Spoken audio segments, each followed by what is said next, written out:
Hey guys, tonight we slip softly into a world where even the creak of leather is too loud, where the scent of beeswax and tan hide fills the cool morning air, and where each step is carefully designed not to echo down a stone corridor. You find yourself standing just outside a medieval monastery, mist curling over the grass, birds chirping like they missed the memo on silence, and the faint sound of a bell tolling from a squat, slate-roofed bell tower. There's no chatter, no carts, no greetings at the gate, just the hush of early prayer and the faintest shuffle of sandaled feet disappearing into shadows. You won't be talking much either, not that you have a vow to keep, but honestly, if you sneeze, someone might excommunicate you. This is a place of intention, of repetition, of craftsmanship so quiet, so restrained, that you ray about to spend 2 hours learning about sandals and you'll love every slow second of it. So, before you get comfortable, take a moment to like the video and subscribe, but only if you genuinely enjoy what I do here. And I'd love to know, where are you listening from, and what time is it there? Now, dim the lights, maybe turn on a fan for that soft background hum, and let's ease into tonight's journey together. The monastery gate creaks open just enough to let you in, and you step through into a walled courtyard soaked in dew. The grass is cropped low by diligent novices, and the stone path winds like a forgotten thought between tidy herb beds and benches worn smooth by meditative elbows. A robed figurehead bowed, sleeves loose, and heavy passes you without a glance. The leather straps of his sandals hugging his feet like second skin, not a squeak, not a flap, just the soft, rhythmic shush of worn soles against ancient stones. You begin to walk to, and almost instantly, you become aware of your own clumsy footsteps. It's not that your shoes are especially noisy, it's that everything else is so quiet. Your existence feels like a rude interruption. Even the birds seem embarrassed on your behalf. You reach the cloister, those covered walkways that surround the central garden, and a low bell rings 3 times. Somewhere inside, prayers are beginning. Elsewhere, work begins too. Monks lived by the rule of Saint Benedict, which meant every part of their day was structured: prayer, work, rest, silence, over and over. And yes, even sandals had to obey that rhythm. You catch the scent of tan leather wafting from a small wooden door.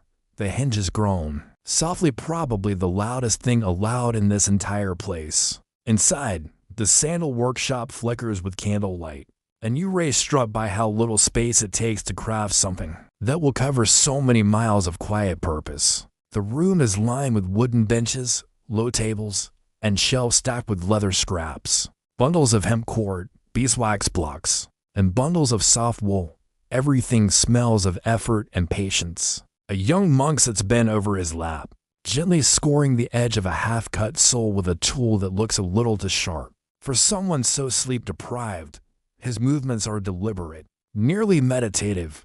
You'd say he was lost in his work, but really, he is more found in it. Monastic life was built on that losing the self in service, routine, and, occasionally, souls. The sandals they make here are simple: a flat leather sole, sometimes double-layered for durability, with a web of straps over the top. There's no left or right. Both sandals are the same, designed to mold slowly to your foot over time. You don't wear the sandal, you earn it. Historians still argue whether the silence obsession in monastic shoes was strictly theological or partially architectural. Some claim the real issue was echo chambers in stone churches during early morning vigils. Either way, the outcome was the same: footsteps that barely whispered. One fringe theory even suggests that monks would walk on the balls of their feet in communal halls, not just for quiet, but to signal humility. Tiptoeing is a form of prayer. Try not to giggle at that mental image. You step closer to a large wooden rack where sandals in various stages of completion hang like sleeping bats. Some are fresh and pale, still smelling sharply of tannin. Others are soft and darkened from use, gently reshaped by years of prayerful pacing. An older monk nearby gently oils a finished pair with a rag, the sandal's surface catching the candle light in slow, drowsy gleams. He doesn't look up, but he nods once, an invitation to stay and watch, maybe even to learn. There's something oddly powerful in how little effort he gives to your presence. He's not putting on a show. He's just doing the work, same as yesterday, same as tomorrow. And in that repetition is comfort, stability, a kind of lived silence that hums louder than most conversations. And the sandals, they carry it all forward. You stay near the workshop, drawn into its quiet like it's a blanket draped over your thoughts. The cloister curves around the garden outside, but within these for stone walls, time feels softened, like thickle muffling every tick. The sandal room breathes at its own pace, slower than the bell tower, slower than the chapel, maybe even slower than sleep. The young monk at the far bench adjusts his posture with the sort of caution reserved for people who know just how loud a spine can crack in the wrong moment. He slides a fresh strip of leather across his lap, reaching for a bone handled all without looking. It's all muscle memory. This space isn't just about making shoes. It's about fitting into the rhythm of the monastery itself. You step through a low arch into the cloister walk, where rows of columns frame the garden like the pages of an illuminated manuscript. The morning light cuts diagonally across the path, pulling onto pale stone slabs worn smooth by countless sandaled feet. You try to walk in step, heel barely lifting from the floor. One foot glides, the other follows, slow, respectful. You feel ridiculous. You also feel peaceful, because the cloister is a kind of moving prayer. That's how the monks saw it, each step an act of humility. Each turn around the square a soft reminder of one's place not as an individual, but as part of a quiet whole, like the breath of a single reed in a field of thousands. You round a corner and find yourself behind another monk, walking the path with a book tucked under one arm, and the other hand resting loosely inside his sleeve. His sandals barely make a sound. No slap, no creak, just the faintest whisper as the leather grazes stone. You slow to match his pace. It's a bit like stalking a cat, but holier. The cloister isn't wide. It's designed that way intentionally narrow, so no one walks side by side. Conversations aren't meant to happen here. It's not a hallway.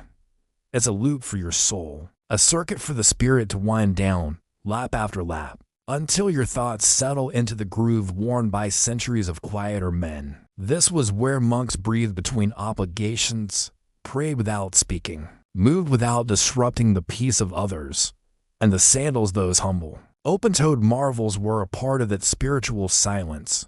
Historians still argue whether the cloister loop originated as a practical walking space or evolved into spiritual architecture. Some believe it mirrored the labyrinth, a symbol of contemplative pilgrimage. Others think it was just a dry place to stretch your legs. Either way, it worked.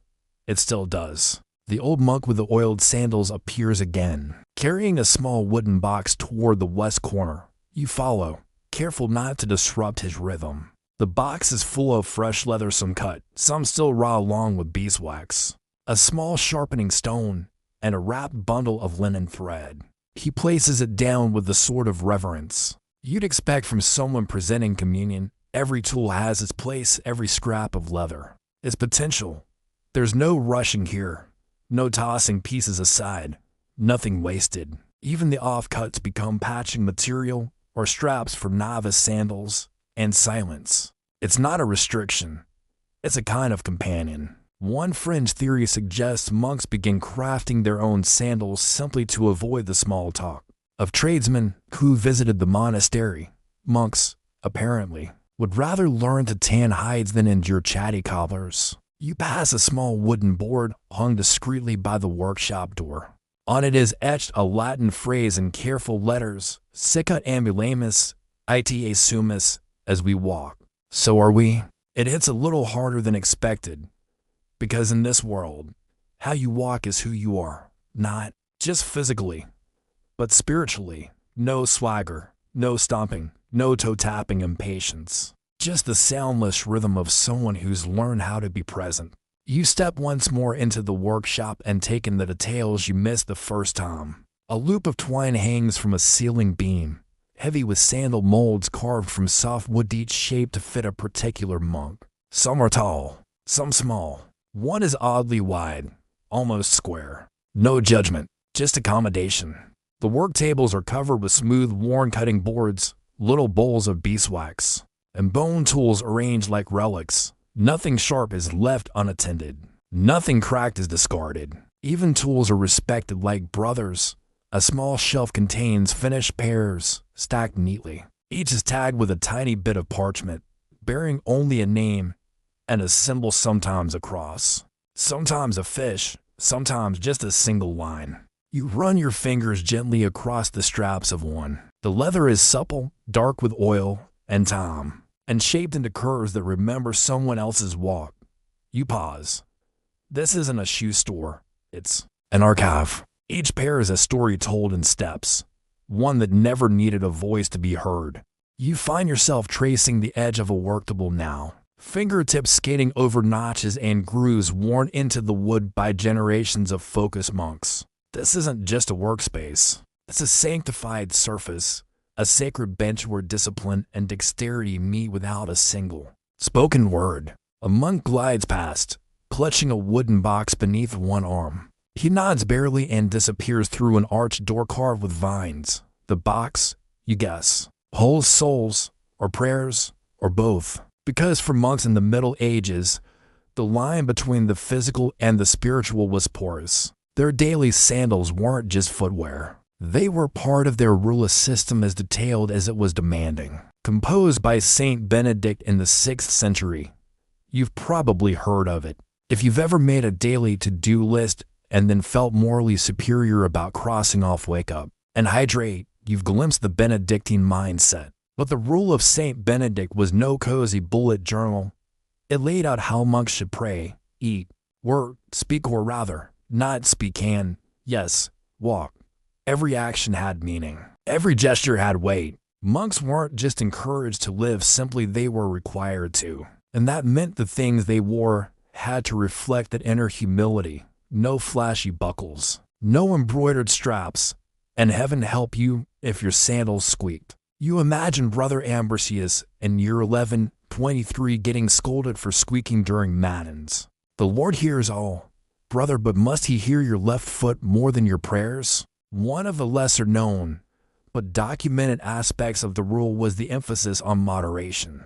Monks could wear shoes, but they couldn't indulge in luxurious ones. Hence the sandals, open, plain, practical, nothing gilded, no padding more than necessary, and always made for utility over comfort. Though historians still argue whether sandals were the preferred footwear, or just the tolerated compromise, there's agreement that they were deliberately minimal. Cold toes were a spiritual exercise, apparently, the kind you feel in your bones. You watch now as one of the older monks carefully sharpens a leather punch using a thin stone. That's been smoothed to the shape of a fish.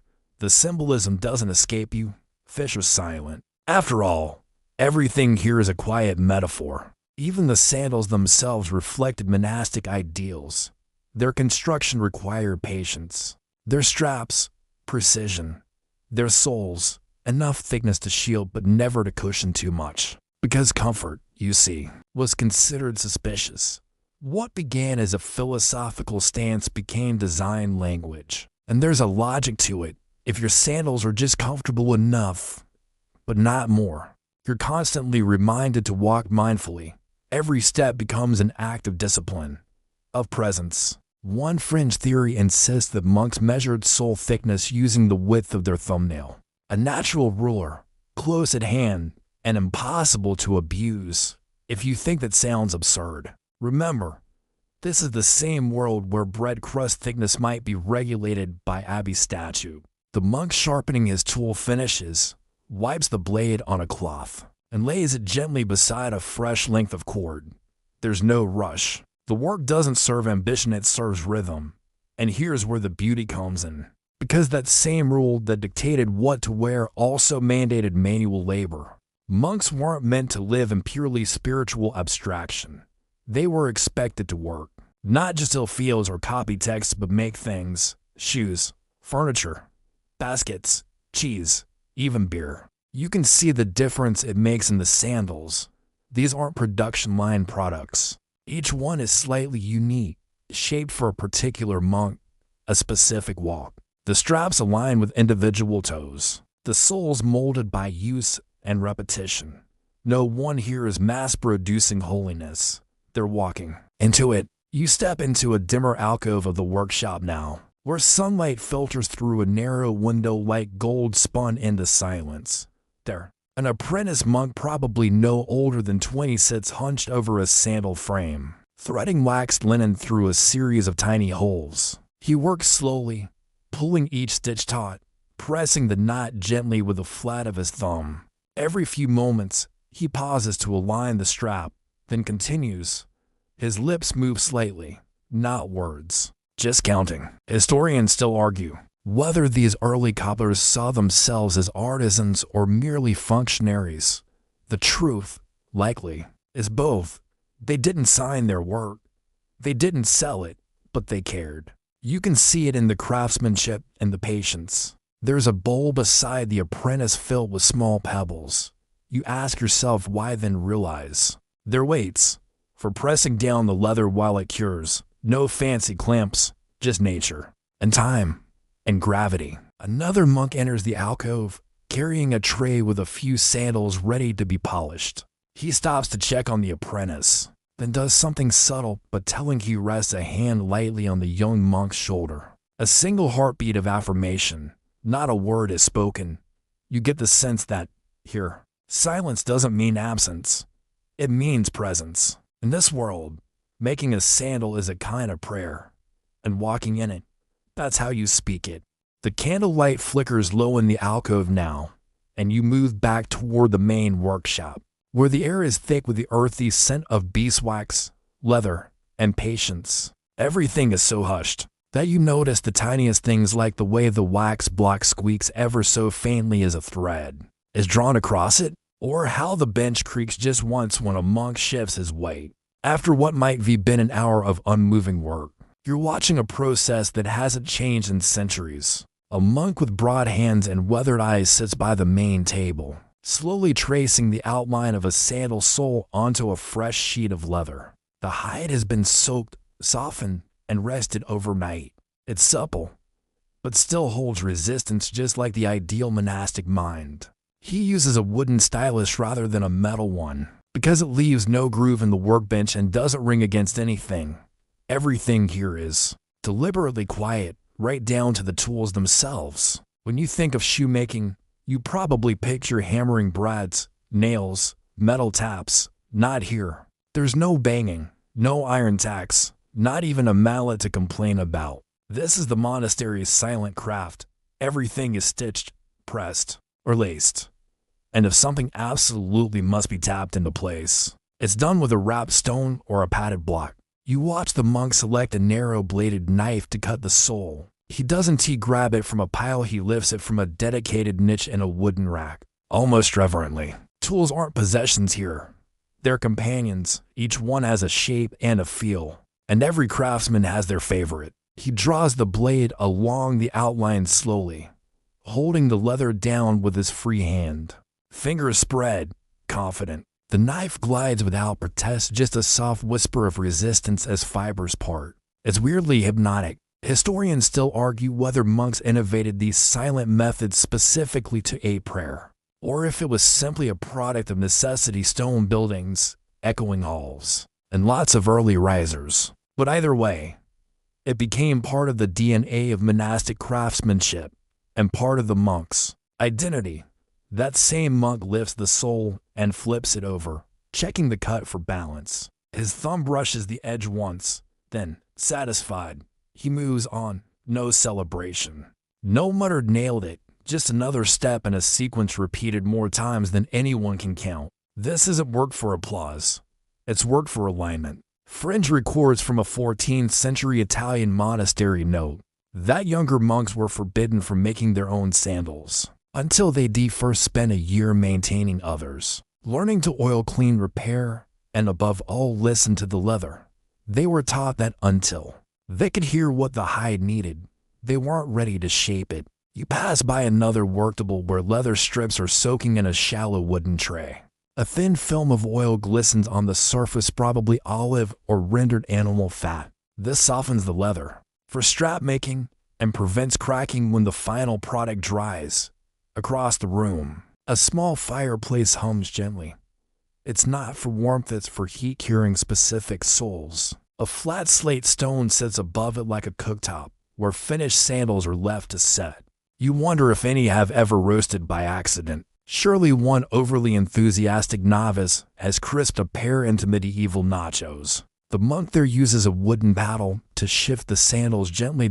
No iron, no clang. Even the fire is a little quieter than usual, as if it took the vow of silence. You take a seat on a low bench near the corner, and from there, you can see it all, the whole quiet dance of cutting, threading, shaping. Everyone moves slowly, but no one seems sluggish. It's not lazy, it's intentional. It's as if each monk has folded time like a piece of parchment, narrowing their focus to the present stitch, the current knot. And if you're wondering how they ever made enough sandals this way, well, you're not alone. Modern historians puzzle over production rates. Some suggest that monks made only 1 or 2 pairs per month per brother, and repaired far more than they crafted. Others argue that certain abbés had designated cobblers, who could complete a basic pair in a single day, depending on complexity. The truth is probably somewhere in between, but what's certain is that they were built to last. Monastic sandals weren't meant to be trendy or temporary. They were meant to carry a monk through long years of walking between chapel, refectory, dormitory, garden, and back again without complaint and without fail. A fringed tale preserved in a single abbey ledger lists a monk who wore the same pair for 19 years, replacing only the heel strap twice. His name, Brother Odilo. His nickname, the Iron Foot. You step quietly back toward the shelves now, where another monk is finishing a pair. He runs a soft cloth over the sole, then tucks a rolled strip of parchment inside the heel. You lean in. It's not a name. It's a psalm. Just 3 lines, handwritten. You realize the sandals aren't just tools, they're texts, carriers of unspoken devotion. A walking prayer, one step at a time.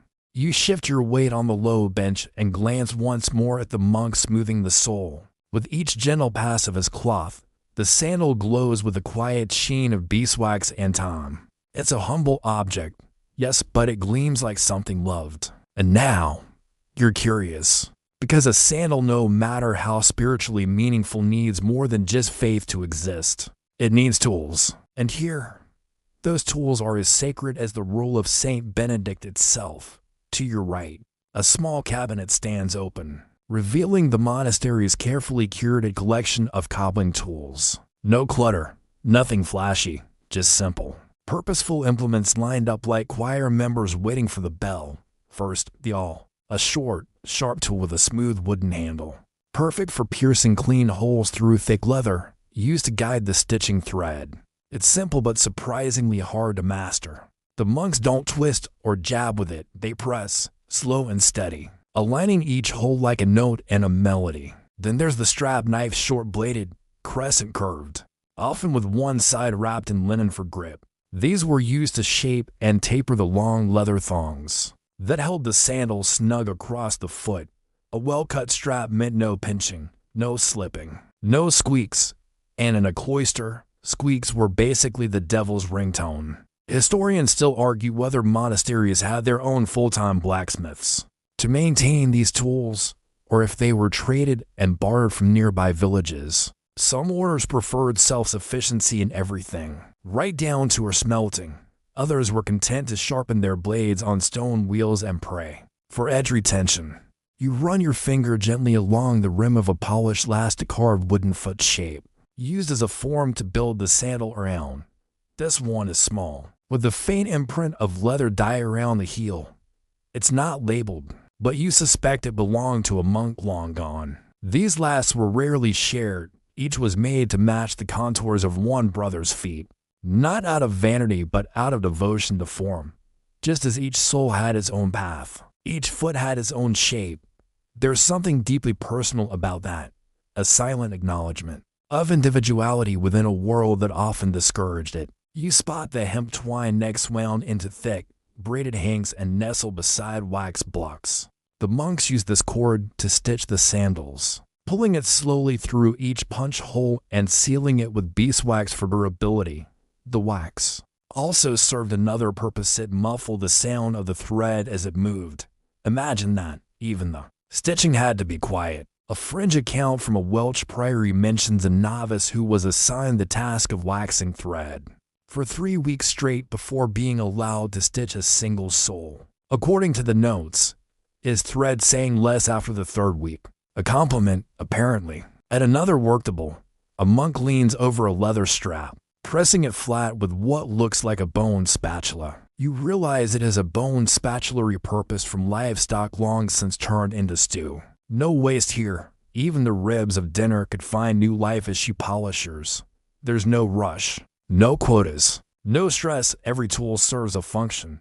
Every movement has intention, and that sense of purpose, of quiet discipline, seems to live in the tools themselves. They aren't just instruments of labor. They're extensions of a life lived slowly, mindfully. You watch now as one monk carefully tests a tool's sharpness not on his thumb, like some modern dyer, but on a length of thin scrap leather. He shaves a fine curl from the edge, and it falls gently onto the bench like a soft brown ribbon. That's the kind of skill that comes from thousands of hours of patient repetition, from knowing your knife like a friend, and from knowing that the quieter the tool, the louder the prayer. Even today, cobblers in certain monastic orders still use these traditional tools, passed down through hands that never rushed. You wonder how many of them carry the silent muscle memory of monks long buried beneath stone slabs. Just outside, one small brass awl is said to have belonged to a monk known only as the Shoeless Brother, who spent decades making sandals for others, but never wore a pair himself. Whether out of humility, penance, or just a stubborn foot preference, historians still debate. But the awl remains, smooth from use, sharp as ever. You lean a little closer to the cabinet and catch sight of a final item, a worn leather stencil shaped like a fish. It's not for cutting, it's for branding. Not with fire, but with a soft press of ink or wax, often placed under the heel strap. A symbol of belonging, a quiet mark of origin. Not all sandals bore it, only those made within the monastery walls.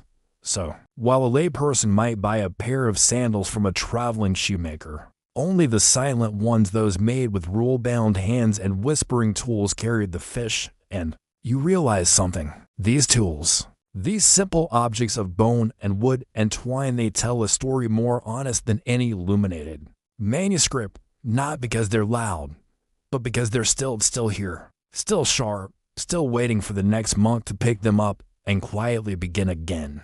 You sit back on the bench for a moment and breathe in the cool, faintly leathery air of the workshop. There's a subtle shift in light as the sun climbs just a little higher, casting long shadows from the low windows across the stone floor. You're starting to feel like a part of the room, an extra bench, maybe, or a very respectful ghost. It's a good time to explore a detail that might not sound thrilling at first glance, but stick with it, because in the quiet world of monastic sandal making, leather choice is basically the medieval version of a heated online debate. You shuffle over to a monk working at a low table near the far corner, where sheets of leather are stacked in tidy piles, some rolled, some folded like stiff cloth. He gently lifts a square of dark, almost reddish hide and holds it up to the light, inspecting the texture like a jeweler might study a flawed gem.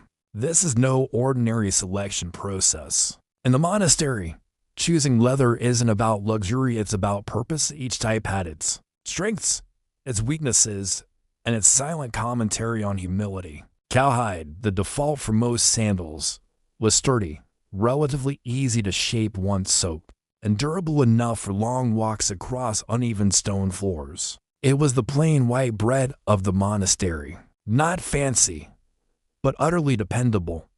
Goatskin, though, was the secret favorite of many monastic shoemakers. It was thinner, more pliable, and had a natural grain that softened beautifully over time. More importantly, it was light, and lighter meant quieter. A pair of sandals made entirely from goatskin could practically whisper across a cloister floor. Some abbés even reserved it for older monks whose joints didn't appreciate the weight of cowhide anymore. Historians still argue whether certain monasteries banned goatskin, because it was considered too delicate, too comfort-inducing to be spiritually proper. Others argue it was simply a matter of availability. But one thing is clear: goatskin sandals were something of a luxury, even in a world allergic to luxury. You watch as the monk sets aside a rougher piece, likely from the edge of a hide, where the fibers fray, and selects one closer to the center, where the tension is even and the grain is fine. He presses the flat of his palm to it, closes his eyes for just a second, and nods. Decision made. A nearby table holds calfskin, used less often, but prized for straps due to its balance of softness and strength. It also held dye. Well, not that monks were interested in color-coding their footwear, but if you needed a black strap or a darkened heel for ceremonial wear, this was your go-to. Fringe materials occasionally made an appearance, too, in coastal monasteries. Sealskin was used sparingly, tough, water-resistant, and extremely rare in land. There is even a surviving record from a Scottish abbey detailing the receipt of the skins from the sea beast for use in crafting sandals for winter vigils. That's right, monks had seasonal footwear. And while today's fashion world lives and dies by seasonality, monks did it with a fewer fashion shows and more frostbite. Winter sandals were often double-soled, lined with wool or felt scraps, and tied tighter to prevent slipping on icy cloister paths. One rather poetic fringe account from 13th century Normandy describes the winter sandals of an aging prior as silent ships across frozen seas of stone. A bit dramatic, but you have to respect the monk who found time to write sandal poetry. Back at the table, the monk begins trimming a goatskin panel into the rough outline of a sole. The scissors, if you can call them that, are more like metal shears, slow and heavy. They don't snip, they sort of sigh as they cut.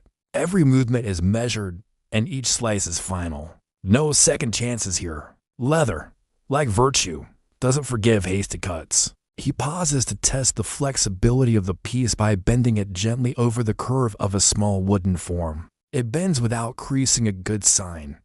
A creased sole is a cracked sole, and a cracked sole is just one rainy prayer away from soggy socks and spiritual collapse. You wander over to a small basket, filled with leather scraps. Some are tiny, just leftover curls. Others are larger, and you notice odd shapes, curves, and corners that look like puzzle pieces. They're not trash. They're parts, heel pads, strap anchors, patch material. Nothing is wasted. One of the older monks leans over and shows you a scrap that has been turned into a simple heel cup. For Brother Enoch, he whispers, pointing toward the hallway. His foot, it favors the earth too much. Translation: Brother Enoch stomps like he's trying to wake the saints. And so, leather selection isn't just about quality, it's about personality. If a brother walks heavily, give him double-layered cowhide. If he glides like a holy shadow, maybe he gets the soft touch of goat. And sometimes, the leather tells you who it's meant for. Monks believed in signs, after all. A piece that curled just right, a natural mark in the grain that resembled a cross, a hide that split cleanly on the first try. These were interpreted not just as quality indicators, but as hints of divine approval. You pick up a small, unfinished sole from a nearby shelf. It's supple, already shaped slightly, and bears a faint symbol pressed into the art. 3 tiny dots in a triangle. You glance up. Curious. A novice nearby notices. That's our symbol, he murmurs, for silence, obedience, and stability. 3 dots, 3 vowels. Walked with every day. You set it back down, gently. You're beginning to understand that every material in this room, every hide, every tool, every piece of cord carries more than weight, it carries meaning. The silence deepens as you linger in the workshop. The late morning sun casting golden halos on the stone floor. The quiet hum of tools moving in slow motion continues all around you. A soft concert of scraping, threading, and deliberate breathing. The air smells of warm hide and beeswax, sharpened by the faint edge of something herbal, lavender.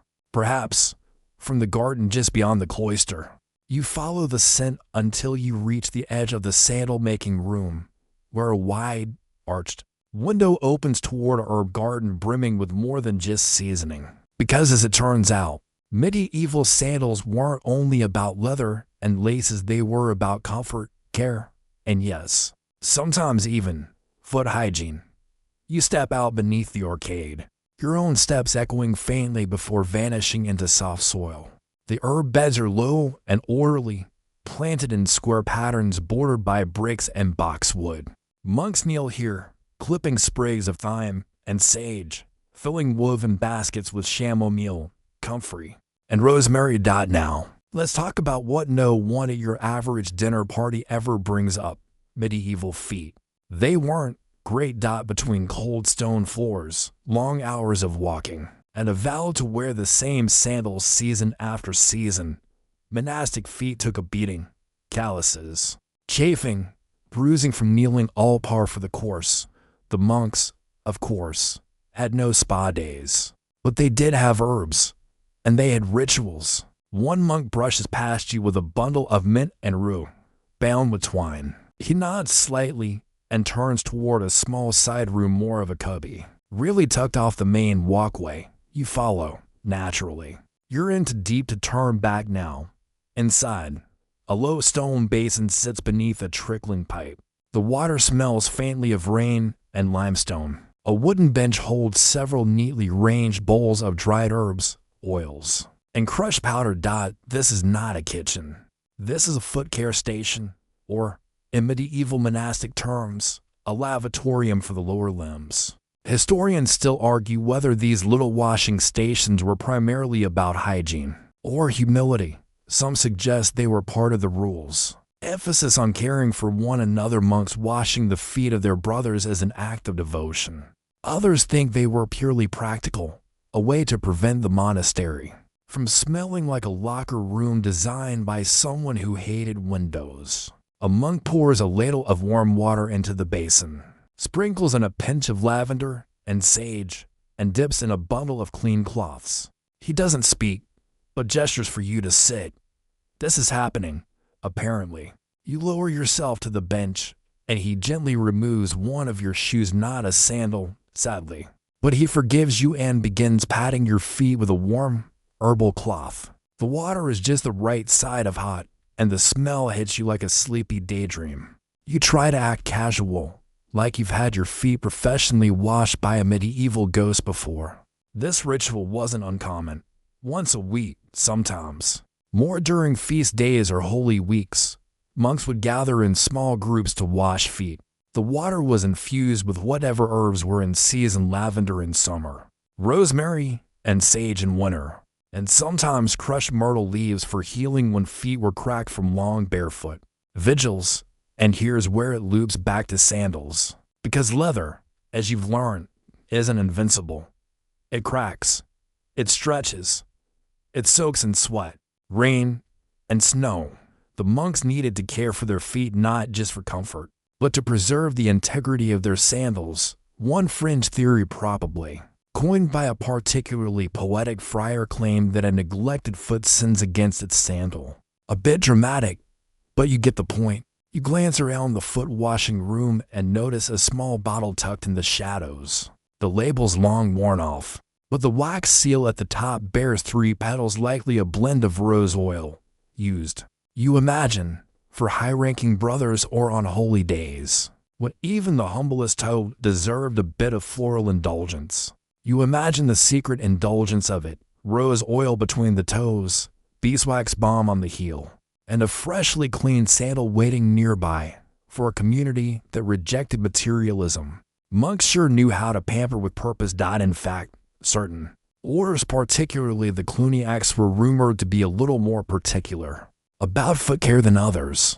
While some monks barely washed at all, the Cluniacs were known to have strict rituals for bathing and grooming, including prescribed times for washing their feet. Their sandals were often softer, to possibly lined with thin felt, or at least more frequently cleaned. The Benedictines, meanwhile, leaned into austerity. Foot care was less about pampering and more about penance. A cracked heel wasn't a problem, it was a reminder. Though even they allowed for healing when cracks bled or sandals broke mid-procession. Your monk finishes washing your foot with one last pass of the mini cloth. He dries it carefully, wraps it lightly in a strip of linen, and gestures toward a simple, soft sandal nearby. It's not yours, but for tonight, maybe it could be. You slide it on. It fits perfectly. The leather is cool. The straps hug your foot with gentle snugness, and when you rise to your feet, the sandal makes almost no sound at all. You look down at it and feel, absurdly, that you've passed some kind of test. Because in this world, a clean foot in a quiet sandal isn't just an aesthetic, it's an act of sacred readiness. Back in the cloister walk, your newly adorned footfalls whisper against the stone. The sandal clings softly, hugging your heel without biting, the straps firm but yielding. You take a few slow steps. It's like wearing patience. Somehow, the fit reminds you to breathe slower, to hold your shoulders just a little looser. A young monk passes with a wicker basket full of finished sandals. They're neatly stacked, toe to heel, wrapped in linen to prevent scuffing. He moves without speaking, without looking up, and vanishes around the cloister corner like a wisp of purposeful fog. You follow because of course you do. And now you're in the sandal storage room. It's a small chamber, dimly lit, but meticulously organized. Shelves line the walls, each marked by a thin strip of parchment bearing simple Latin inscriptions: chapel use, garden wear, pilgrimage pairs, and one intriguing tag that reads, to mend. There's something almost ceremonial about the space. These aren't just shoes. They're cataloged lives, footwear arranged not by fashion, but by function. Each pair has a purpose. Some are clean and polished. Others show wear-creased soles, softened straps, smooth leather where toes once rested. You reach for a pair labeled Vespers only and note the added heel pad, quiet for evening prayers. Because monks didn't just make sandals, they curated them. Different moments of the day called for different sandals, some lighter, some lined for warmth, some made intentionally rough inside to serve as daily penance. Yep, you heard that right. A little spiritual guilt rubbed right into your arch support. Historians still argue whether this rotation of sandals was strictly regulated or a matter of personal discipline. One abbey's inventory listed 4 pairs per monk, another recorded just 2. Some monks likely rotated based on season, task, or the particular state of their conscience that morning. You lift a pair from the pilgrimage section and notice the soles are reinforced with an extra layer of leather, stitched in an X across the arch. Meant for long journeys, rain, gravel, mud. These sandals were silent warriors, trusted to carry monks across miles of countryside with minimal complaint and even fewer blisters. Pilgrimages were rare, but spiritually powerful journeys, and the sandals chosen for them had to be just right. Too soft, and you'd be hobbling before the 3rd psalm. Too stiff, and you'd feel like you were walking on penance incarnate. So the monastery made sure every brother had a pair broken in ahead of time. You find a faded note tucked into one of the sandals on the shelf, written in delicate, curving script. Brother Linus walked to Canterbury in these. May their silence carry the next soul as far. There's a little heart drawn under the text. The kind monks might sneak into margins when no one was looking. On the top shelf lies something even more curious. A sandal made entirely of woven straw and linen thread. It's feather light, practically transparent, probably ceremonial. Perhaps used in summer vigils when barefoot walks were too brutal. But real shoes felt like cheating. Monasteries often crafted these seasonal or symbolic sandals for particular feasts. On the feast of Saint Benedict, for example, certain monks wore extra simple parasoft, unstitched leather slabs tied with string to honor the founder's original vow of poverty. These weren't meant to last. They were meant to remind. And yes, there's even the whisper of a fringe theory that some sandals were worn only once then burned. A symbolic act of humility, whether it was true devotion or someone dramatically trying to skip cleanup duties. Historians still debate. Toward the rear of the room, you spot a few sandals that look slightly off. One has to right soles, Another is clearly half a size too small. These sit on the shelf marked novice attempts, training. Monks didn't start as masters. They started with blisters, with badly cut straps, with sandals that creaked just enough to summon glances during Mass. But here, even flawed efforts were kept, stored, not out of sentimentality, but as teaching tools. Brother Thomas, a current cobbler, once whispered to a visiting scholar that he could still feel his first failed sandal watching him from the shelf. It squeaked, so I learned to listen. Not a bad life lesson. Near the floor, you notice another label, to mend. These sandals have seen things, pilgrimages, gardening, maybe a few too many nighttime snacks from the kitchen storeroom. The soles are worn, the straps frayed, some barely holding together with waxed thread and hope. But they're not thrown out, never that. Monks believe in repair. Stitch what you can, patch what you must, replace only when truly necessary, because each sandal, like each soul, is worthy of a second chance. A soft creak draws your eye to the doorway. A monk enters carrying another pair, in need of love. The heel is torn, the toe bent from repeated use. He places it gently on the two. Men's shelf and smiles not out of frustration, but fondness. He knows this pair. He has walked prayers in it. And soon, he'll walk prayers in it again. The sandal storage room fades behind you as you step once more into the warm hush of the hallway. Your new goat leather footwear barely whispering across the worn stone tiles. You take another breath slow, deliberate, and feel as though you're walking more gently, more purposefully, even if no one's told you to. That's the secret, isn't it? In this world, the sandals don't just carry monks from place to place. They carry rhythm. And that rhythm, reliable, contemplative, repetitive, is woven into the monastic daily schedule, or what the monks call the horarium. Every monastery follows its own slight variation, but the basic shape is universal. It's a clock built not around productivity, but around prayer. And those prayers, they happen constantly, 7 times a day, to be exact. That's 7 set moments where everything else, farming, scribing, even sandal-making, comes to a gentle halt, not with a jarring alarm, but with a bell, soft, clear, and ever so slightly forgiving. So now, let's walk through the day the way a monk does, by footstep, not by hour. It begins in the dark, really dark. Before the sun even hints at the horizon, a bell chimes through the cloister, calling the monks to vigils or matins, depending on your Latin preferences. Sleepy-eyed and sandal-footed, they rise from their straw mattresses, pull on coarse habits, and make their way silently to the chapel. And that first walk, it's sacred. In sandals that have been softened by repetition and devotion. They move through corridors still thick with the weight of dreams. The only sounds, the occasional cough, the whisper of robes, and the whisper soft tap of soles on cold stone. If a sandal squeaks now, it's not just a nuisance, it's a spiritual offense. Some monasteries had rules about pre-dawn footfall volumes. No, really.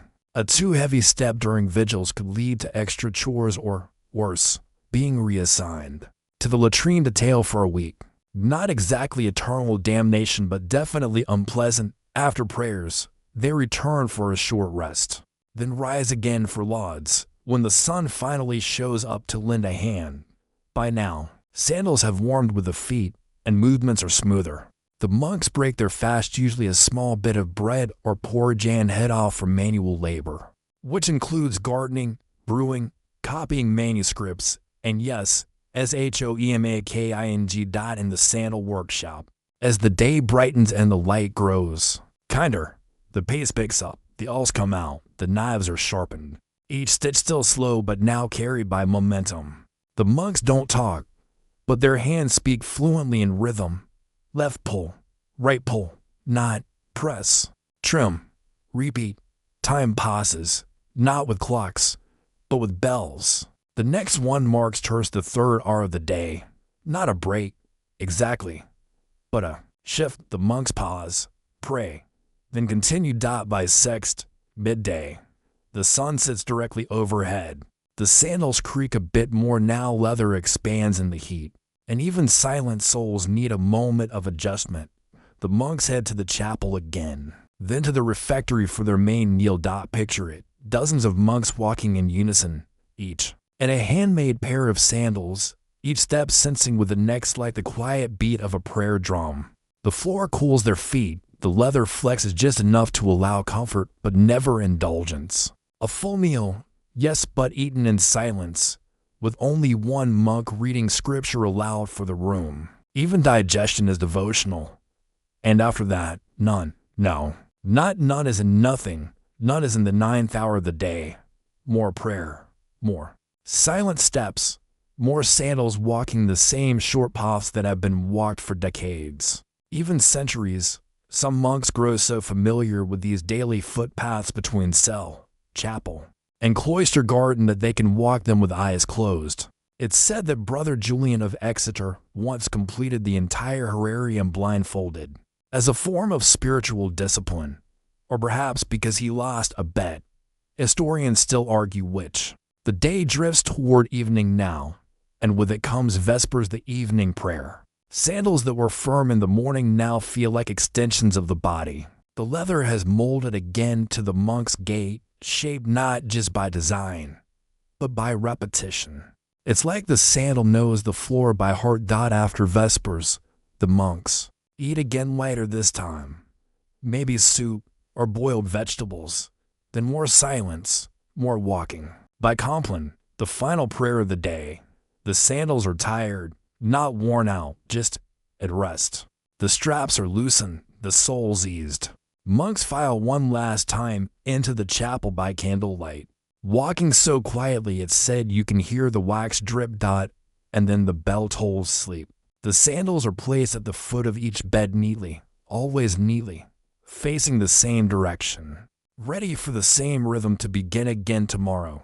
Some monks slept in their sandals, especially in colder regions or during vigil periods. Others removed them as part of their final act of daily humility, laying them aside, like a knight with a sword, knowing the real battles were internal. One fringe story from a remote alpine monastery tells of a monk who replaced his pillow with his sandals during Lent, reasoning that if Christ walked without comfort, so should his dreams.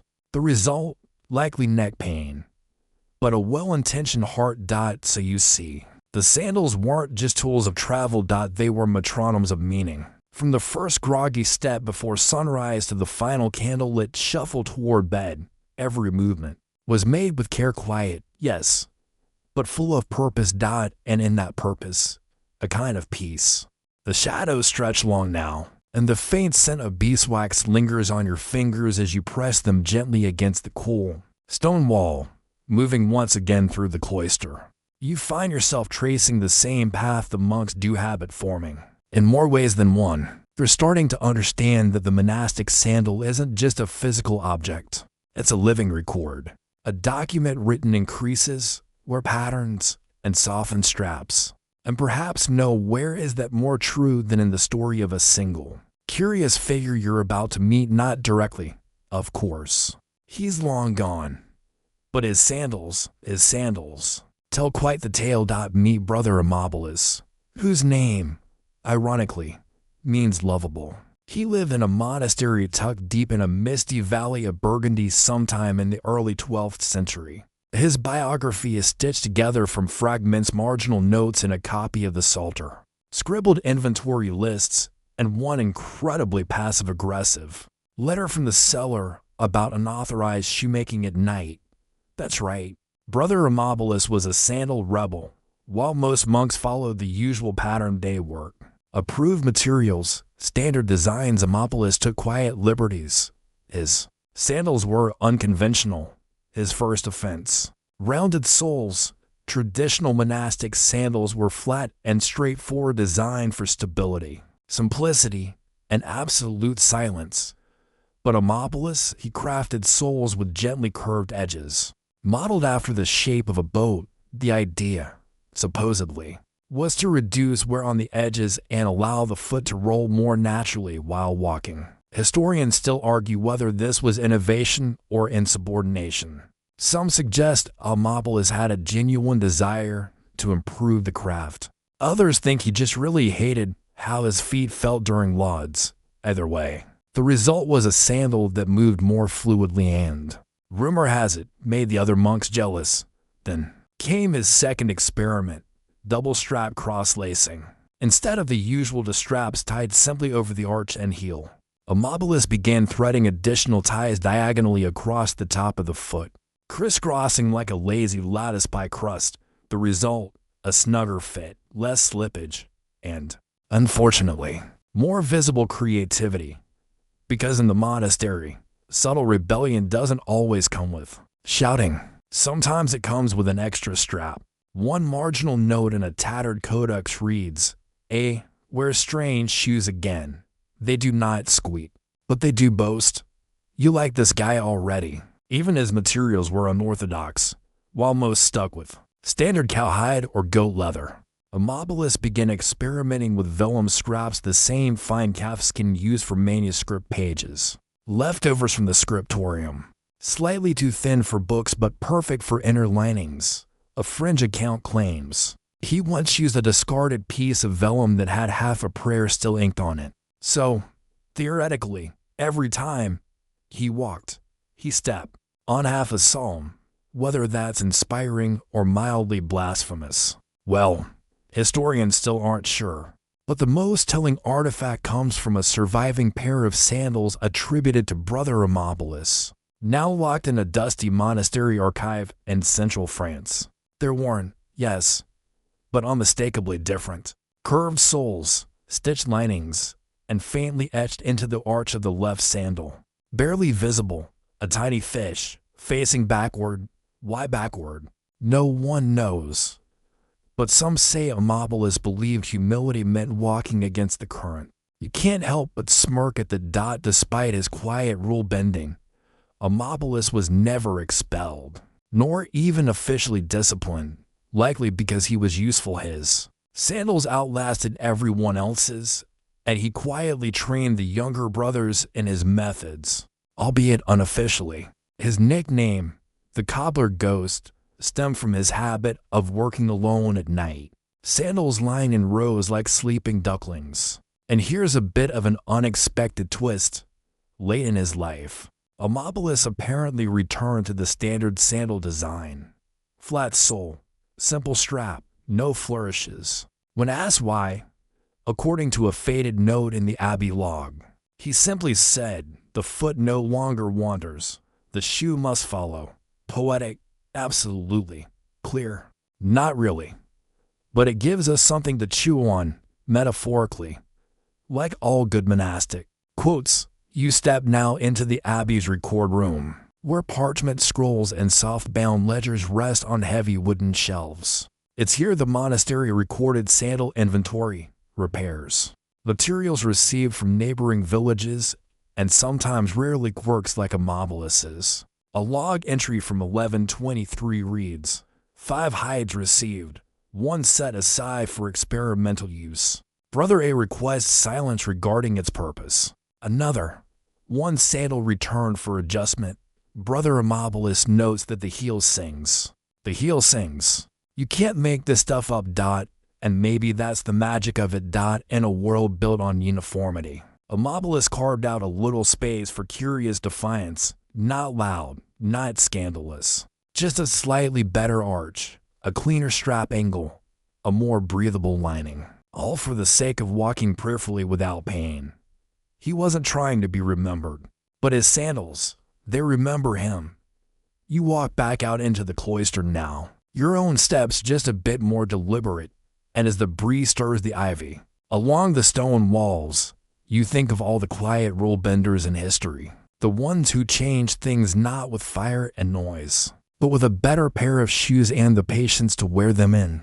By now, your body has adjusted to the rhythm of the monastery, the cadence of sandals on stone, the hush of voices, the sacred silence stitched into every breath. You pause in the cloister, letting the sunlight warm your shoulders through an open arch from the workshop. A soft creak echoes the unmistakable sound of a foot press, followed by the faint rasp of leather on wood. It's time to explore one of the most unsung, yet satisfying stages of monastic shoemaking, shaping the sole. It's more intricate than it sounds. This isn't just cut leather in the foot shape and move on. This is about balance, pressure, and, above all, silence. You return to the workshop and find Brother Matthias working with a wooden form called a last, a smooth foot-shaped mold that looks like it could double as an oddly specific weapon. His hands, worn from years of exacting labor, move slowly but confidently. He holds a cut piece of cowhide up to the last and presses it against the form, testing the fit before anything permanent happens. Monks didn't have the industrial heat presses or machine molds of modern shoemakers. They used muscle memory, warm water, and wooden forms polished smoother than sermon stone. And patience, always patience. The process begins with soaking the leather.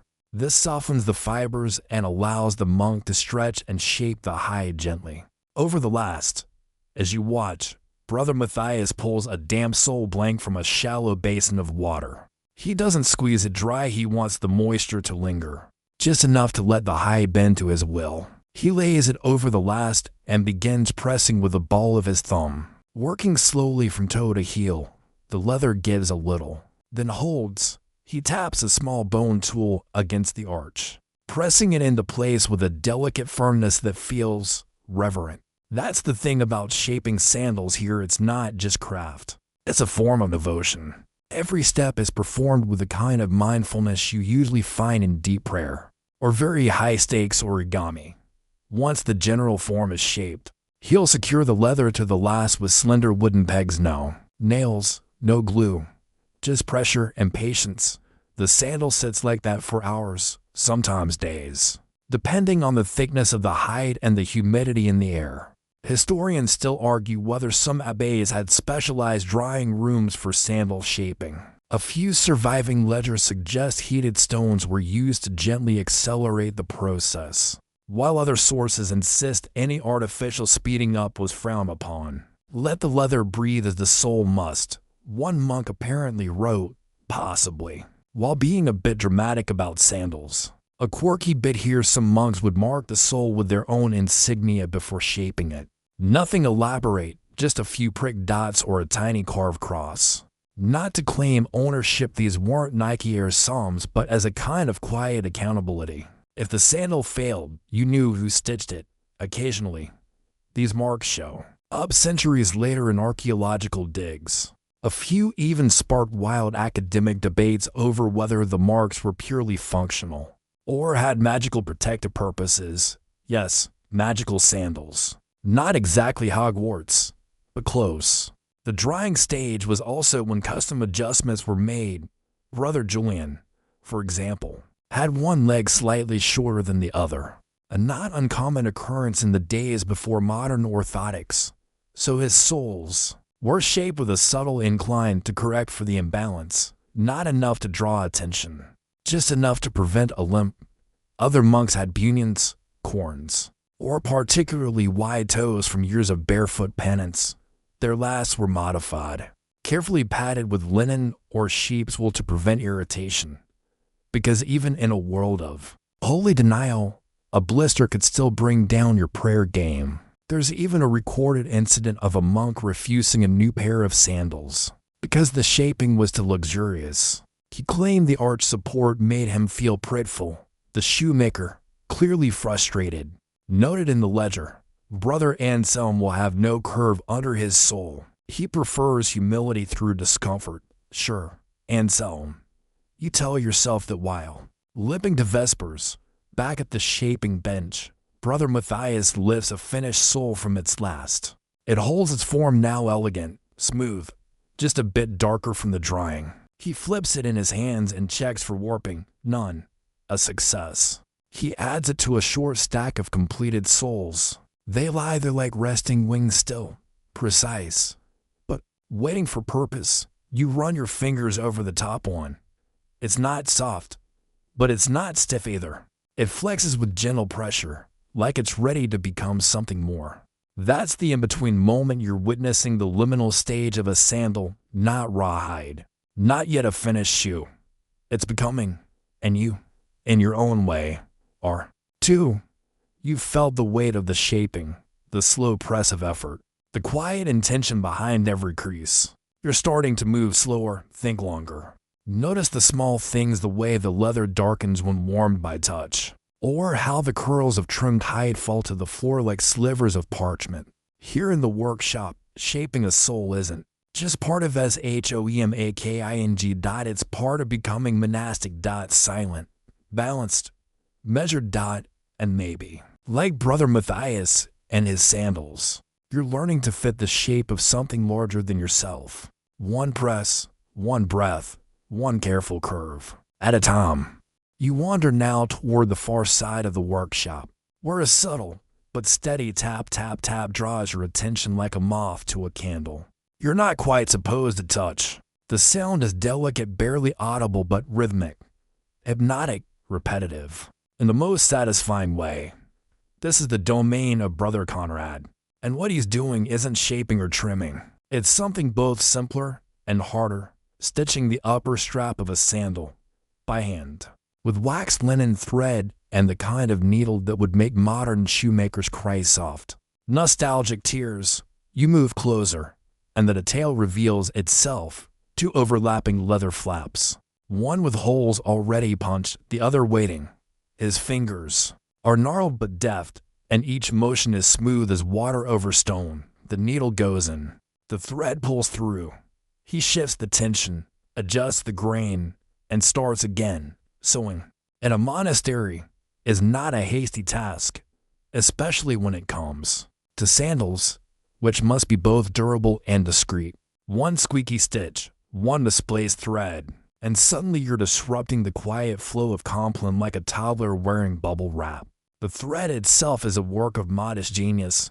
It's linen, not synthetic or even animal gut, because linen has strength and flexibility, and most importantly, silence is well under stress.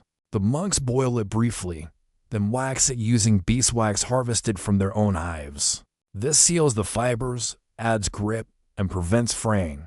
A small pot of wax sits nearby, soft and slightly tacky, exhaling the faint scent of summer fields. Brother Conrad runs the thread through it before each stitch, like a violinist rosining a bow. Every move has a rhythm, and that rhythm is what keeps the stitch line perfectly even. Like the margin of a holy manuscript, historians still argue whether certain stitching patterns had symbolic meanings. One theory proposes that monks used 3-stitch groupings to reflect the Holy Trinity, while another posits that it was simply the most efficient way to bind the flaps of leather. You can imagine some poor monk in the 13th century being asked, "Why 3 stitches per segment?" and replying, "Because for is annoying." But those stitches held. Some sandals, dug from monastic grave sites or preserved in particularly dry cellars, still carry their original thread remarkably intact. That kind of durability achieved without plastic, without staples, without machines isn't just skill. It's philosophy. As you sit beside Brother Conrad, you notice a peculiar tool at his side. It's not a needle or an awl, but something like a tiny wooden clamp padded with folded linen. Every few minutes, he sets his work into it, pulling the leather taut while he realigns the thread. This humble device is a third hand, a quiet assistant for solo stitchers. It holds tension so the monk can focus entirely on precision. Like everything here, it's simple, unassuming, and wildly effective. He finishes a row of stitches, knots the end in a small flourish, and rubs it lightly with a warm stone, smooth river rock, palm-sized, dark with age. This is how monks burnish their seams, pressing them into harmony with the surrounding leather so there's no bulge, no noise, no point of pride. Even the knot is invisible when he's done, disappeared into the fold, as if to say, the work is not the worker. Next, he picks up a small tool shaped like a tiny crescent moon, a stitch groove cutter. He runs it gently along the leather, carving a shallow trench that will hold the next line of thread. This isn't decoration, it's design. The groove lets the thread sink in, protected from friction, moisture, and time. Of course, not every Monk achieved Brother Conrad's precision. You can still find examples of what the records politely call enthusiastic amateur attempts. Stitching that zigzags like a tipsy ant, knots tied too tightly, leaving puckered leather. Or, in one glorious example still preserved in an abbey in Spain, a sandal where the strap was stitched on top of the sole instead of through it. That particular mistake earned the maker 2 weeks of sweeping the cloister walk in the Eternal. Nicknamed Brother Loop, but errors were rarely punished harshly. Instead, they were re-stitched, a process monks called Pedis retexer, literally, piously rethreading. It became a metaphor. Just as a broken strap can be mended, so can the sole. You run your hand along a finished sandal, now one of Brother Conrad's. The stitching is nearly invisible, but you can feel the firmness in every loop, the care in every knot. Nothing creaks, nothing wiggles. It simply is. It's comforting to know that in a world before ergonomic design or shock absorption, peace could be hand-sewn into a pair of straps. And just when you think you've seen it all, Brother Conrad reaches into a basket and pulls out a colorful thread, deep blue, slightly shimmering. A holy day is coming. On feast days, some monks would stitch tiny colored accents into their sandals, barely visible under the arch or heel strap. A single row of blue or red or green, woven in quietly, like a whispered alleluia. It wasn't vanity. It was reverence. Their version of dressing up. And always subtle, always hidden. Because joy, in this place, is often tucked beneath the surface stitched. Not shouted. Brother Conrad ties off one last knot and sets the sandal aside. You watch the thread fall from his fingers like the tail of a falling star. It's quiet here again, the kind of quiet you carry with you, and you realize something. These sandals aren't just made to be worn. They're made to be walked in. Over and over, day after day, step after step, each stitch a prayer, each knot a promise. As you rise from Brother Conrad's side, you feel like you've just stepped out of a lullaby stitched in leather and wax. Your fingertips remember the feel of the linen thread, still warm from friction, and your ears echo with a soft whisper of seams being burnished into silence. You pass once more into the corridor, and this time, you catch a faint aroma, something sweet, spicy, and unexpected. Cinnamon, maybe cloves, whatever it is. It's drifting from a small side room marked with a weathered wooden placard. Apothecarium. You duck inside. And suddenly, you're immersed in the secret world of monastic foot care. That's right, the monks didn't just make sandals, they maintained the feet that wore them, with an entire science of salves, balms, and potions dedicated to keeping calluses at bay and sandal straps from cutting too deep. You're greeted by Brother Elred, a quiet man who communicates mostly through gesture, eye twitches, and the occasional, involuntary sigh. He hands you a wooden bowl of marigold paste, the color of sunshine left too long in a bottle. It smells earthy, citrusy, and very slightly like soap and wet hay. He points at your feet, then mimics rubbing it in. You oblige, dipping your fingers in and smoothing the paste over your arch. It's cool, soft, and strangely invigorating. Your skin drinks it in like dry parchment touched by ink. Monks prize marigold door calendula for its soothing properties. It helped with cracked heels, bruised toes, and all the hidden aches of long prayer walks and sandal discipline. According to surviving apothecary scrolls, calendula was often blended with beeswax, goose fat, and crushed poppy seed. Yes, poppy seed. Because monks weren't just after healing, they were after soothing. And while they didn't knock themselves out like a medieval spa, they certainly understood that a calm foot leads to a calmer mind. There's even a niche theory mostly shared in dusty academic journals and passionate foot care blogs that suggests some monasteries made pre-sleep foot balms with trace amounts of soporific herbs. Things like chamomile, valerian, or wild lettuce, not enough to sedate, but just enough to nudge a tired monk toward dreams. Historians still argue whether these sleepy salves were regular practice or limited to certain feast eves. One tantalizing recipe lists the thumpfuls of lavender, boiled in goat milk and cooled overnight, to be rubbed on souls before the great vigil. No one agrees whether it was spiritual preparation or just a creative way to avoid pre-dawn grumpiness. Brother Elred moves to a tall shelf and pulls down a quart bottle labeled simply, Resine Sanda. He uncorks it and wafts the scent toward you.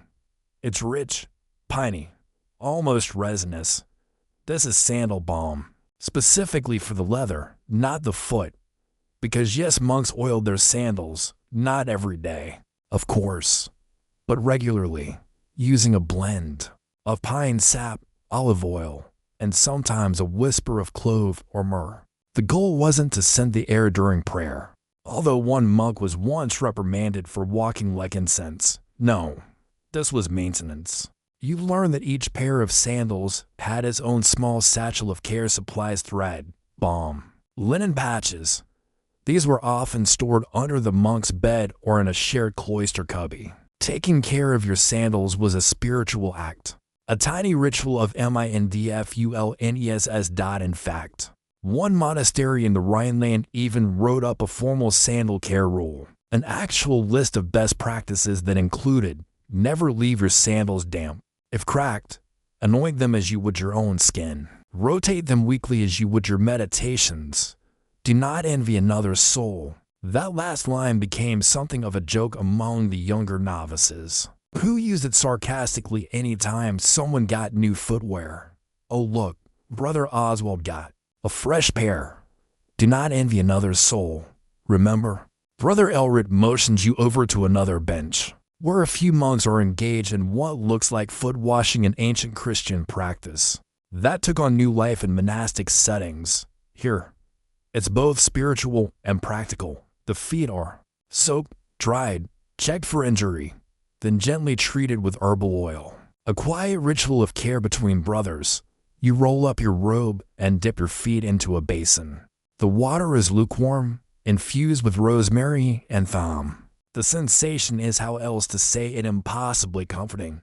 Your tired soul seems to exhale. Above the basin, a Latin phrase is carved into the wood: corpus labrat, amulet. The body works, but the foot walks. Is a small reminder that every action, no matter how ordinary, like walking to the garden, sweeping the floor, or standing through 3 hours of Easter liturgy, begins at the feet, and so the monks protected them, not with luxury, not with indulgence, but with care, thoughtful, repetitive, silent care.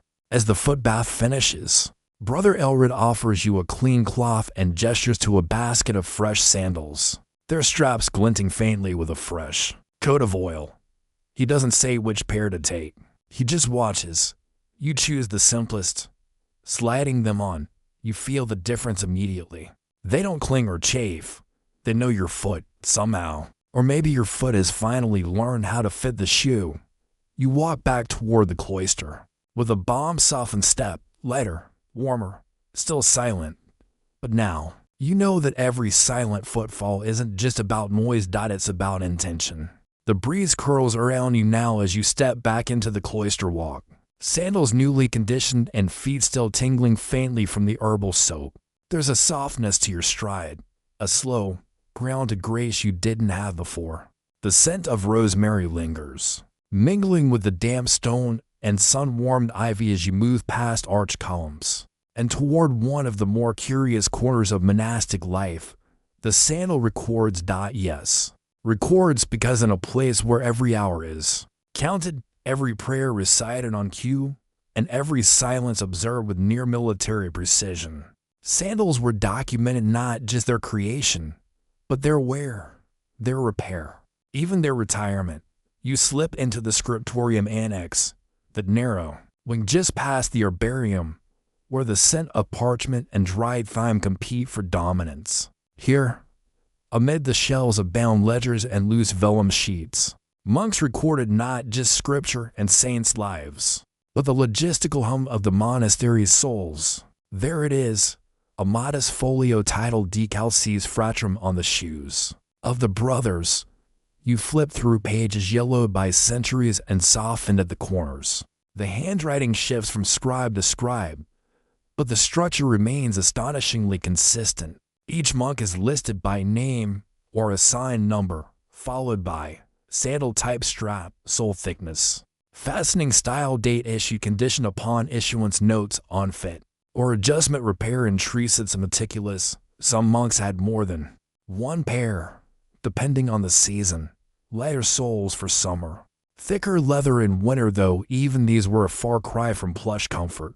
You won't find fleece linings or fur boots here, just enough to keep frostbite from setting in during chilly matins. One ledger entry from the year 1182 reads, Brother Petrus receives second pair for winter. Toe stiffness adjusted, sole oiled with birch resin, straps shortened left foot only to another. A bit more dramatic, Brother Marcus's sandal split during procession, claimed not to notice, was noticed, repair initiated. The details are oddly endearing, a mix of practical notes and low-key monk gossip. You start to realize that within these pages, the sandals almost become characters themselves, companions in daily worship, pilgrimage, and discipline. And then there are the mystery entries, sandals logged with no monk assigned. Like this, pair found outside refectory, sole nearly gone, no claim, strap patched thrice. Possibly brother Isidore's, but uncertain. Historians still argue whether these unclaimed pairs were simply forgotten, discarded in a hurry, or quietly swapped out by monks seeking more comfortable options and trying to avoid the embarrassment of requesting new ones. One fringe theory, never fully substantiated, suggests that monks occasionally traded sandals, like schoolkids trading lunch items, whispering deals behind the latrine. Your goat leather for my thick heel sole. Whether true or not, the records show occasional discrepancies, sandals that seem too new for their age, or notes that imply a particular brother's pair has gone missing again. Brother Godric, in particular, appears in no fewer than 5 passive-aggressive footnotes, pun intended, involving sandal misplacement. But not all entries are so ordinary. Tucked between the dull inventory pages is a single sheet unlike the rest. It's not formatted. It's not indexed. Just a page written in a loose, expressive hand. It reads, There was a time I thought myself above the need for care. I wore my soles until they cracked and cursed the stone for hurting me. Then I saw the novice shaping his first sandal, tongue sticking out like a child, and I remembered we shape what carries us, and what carries us shapes us in return. There's no name, just a smudge at the corner, perhaps from wax, or a tear, or Tom. You close the folio gently, and then you notice something else. Retired sandals on a high shelf above the records, laid out not like trash, but like relics. Some pairs are bundled in linen. Others rest atop small carved boards, their soles hollowed by use, their straps barely holding on. They aren't thrown away. They're archived. You reach for one slowly, reverently. The leather is thin, worn down to nearly translucent layers. In places, a single strap remains. There's a faint engraving near the heel, a tiny feather. No record tells you who wore this pair, but whoever it was, they walked, they prayed, they knelt, and gardened, and fetched water, and stood vigil in the snow. And when their sandals had nothing left to give, they were not burned or tossed aside. They were kept. Witnesses of a quiet life walked well. It's a beautiful idea, really, to live so deliberately that even your footwear becomes sacred.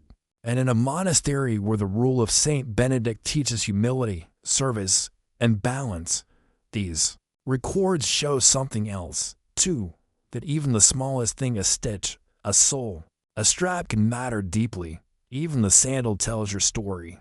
Even silence leaves a trail. You step back into the corridor now, heartful in that odd way only obscure archival discoveries can provide. Your own sandals new, yes, but already part of the same tradition, whisper across the stone like echoes, and with each step, you carry a little more of them with you. Not just the monks, but their pace, their precision, their purpose. You head back out into the courtyard just as the sun begins to dip low. casting long golden beams that stretch lazily across the flagstones.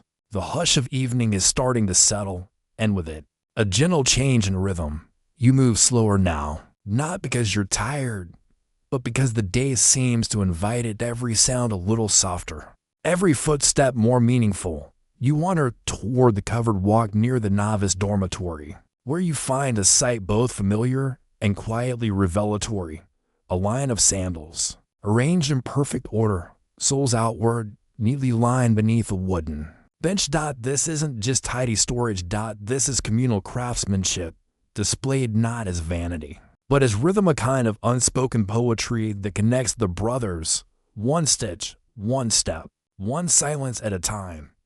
You sit near the bench and watch as a group of novices, maybe a dozen or so, return from their work in the orchard. Their robes are dusty, their brows damp, their hands a little scratched from pruning. But their sandals, those are the real story. Each pair is just slightly different. One novice has broad, flat soles, likely the result of too much arch pressure. Another pair features extra heel padding, someone clearly struggling with longer walks. The third pair catches your eye, hand-stitched initials under the arch, probably added in secret. You're pretty sure that's not regulation. The rule of St. Benedict never mentioned sandal graffiti, but you have a feeling it would disapprove very quietly. These sandals are far from perfect. Some straps are too tight, others hang loose. Few show evidence of repair that was clearly more ambition than ability, stitches that curve like confused caterpillars. And yet, that's the beauty of this row. It isn't the display of mastery, it's a timeline of becoming. You remember how monks often train novices in sandal making, not with formal lessons, but through mirroring. One novice would sit beside an older monk, watching, imitating, fumbling, adjusting. Sometimes the older brother wouldn't even speak, just gesture, correct, guide. There's an anecdote in an old cloister log mid-13th century that tells of a young monk who accidentally stitched his first pair of sandals entirely closed, both feet trapped inside like a leather straitjacket. The scribe writes, he did not weep, but his walking was the walk of shame. That monk, it turns out, eventually became the abbey's head shoemaker. Historians still argue whether the story is exaggerated, but the tone suggests affectionate truth. In monastic life, mistakes were rarely cause for ridicule. They were opportunities not just for better sandals, but for better patience, better listening, better self-control. As the novices sit down on the bench, they begin a slow, familiar ritual, cleaning and inspecting their footwear. One unlaces his strap, runs a thumb along the stitching, then pinches a spot near the arch. His brow furrows, still fraying. He mutters. Another pulls out a palm-sized piece of waxed linen from his pocket, ready to reinforce a weak spot. No drama, no fuss, just quiet maintenance. As you watch, you realize this isn't a chore to them. It's a habit, a sacred one. They don't fix their sandals because someone told them to. They do it because they're learning to care for what carries them. One novice, barely more than a boy, really holds up a sandal with a gleam in his eye. It's his first finished pair, you can tell. The stitching is tentative, the sole slightly uneven, but the pride in his face is unmistakable. The older novice beside him nods once. No gushing praise, just a simple nod that means you're walking the path now. The younger one glows anyway.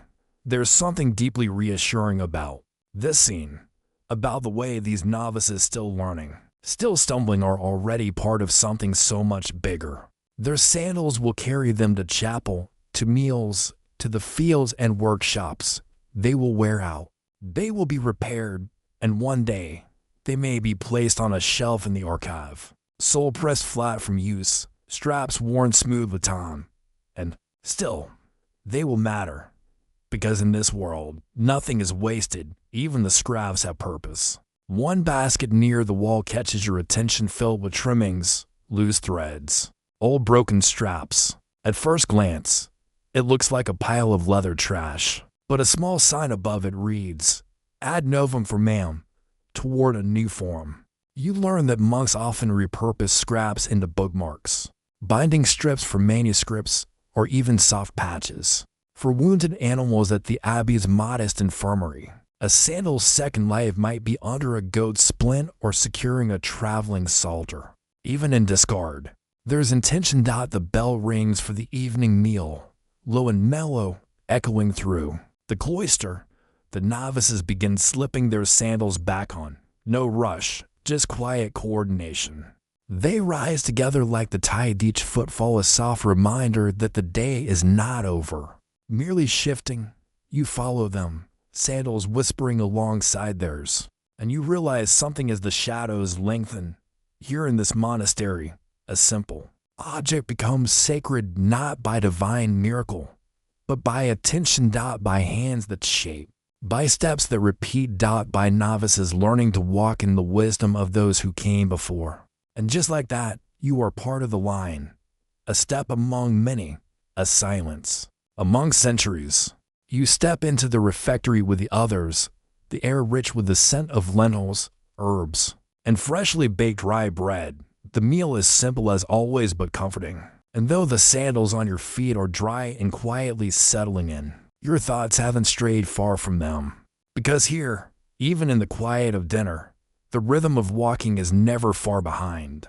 You notice how each monk pauses just before sitting, slipping off his sandals with a motion so smooth and practiced it feels choreographed. The sandals line up neatly under benches, heels together, toes pointed out like respectful little soldiers. No one tells them to do this.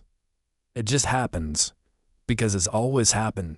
Once you see it, you can't unsee it. This is not just order. It's ritualized rest. Even for the footwear, you join in, removing your pair and sliding them into formation. As you sit, your toes grateful for the momentary freedom. You begin to appreciate the purpose of this small tradition. Sandals, like souls, need time to breathe. During the meal, no one speaks, just the soft clink of wooden spoons and the gentle rustle of robes. Occasionally, a bare foot shifts on the stone floor. The hush is profound, but not empty. It's full of awareness. Every bite, every movement, every exhale is deliberate. You remember now how some monasteries kept sandal journals alongside the official records, personal logbooks where monks could reflect on their daily journeys. Not their spiritual ones, those went in a different kind of book, but the literal journeys, where they walked, what they carried, how the souls held up. One anonymous entry, now translated and quietly famous among certain medievalists, reads, "Today the strap broke while carrying buckets. I repaired it. I suppose that counts as both humility and hydration." Another one, almost poetic, "The path to the orchard is soft this time of year. The sandals leave no print, but I remember every step." Historians still argue whether these journals were assigned spiritual exercises or just self-imposed reflections. Some suggest they were part of a discipline for monks who struggled with silence, a quiet way to talk without speaking. Others believe they emerge organically, like the slow wearing of a favorite shoe. As the meal ends, the monks rise in near perfect unison, sandals sliding back on with barely a sound. You follow, noticing how each footstep, once again, seems to honor the floor it treads later. As twilight pulls its slow blue curtain across the sky, you follow Brother Pierce toward the outer court yard, where a circular stone path encircles a modest garden.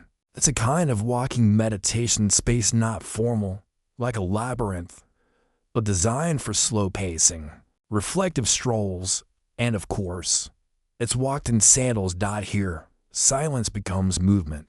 You join the gentle procession, just 3 or 4 monks making quiet loops. The sandals scuff softly along the stone, the pace unhurried, the turns as natural as breath. This is not exercise. This is practice, a slow rehearsal of awareness. Each lap is the same, and yet completely different. The sun disappears behind the abbey roof, and you begin to lose track of how many times you've circled. 5, 7. It doesn't matter, because something clicks. This walk isn't meant to go anywhere. It's meant to keep you here, You recall how sandals made in these monasteries were rarely meant for travel. Beyond the abbey walls, there are exceptions.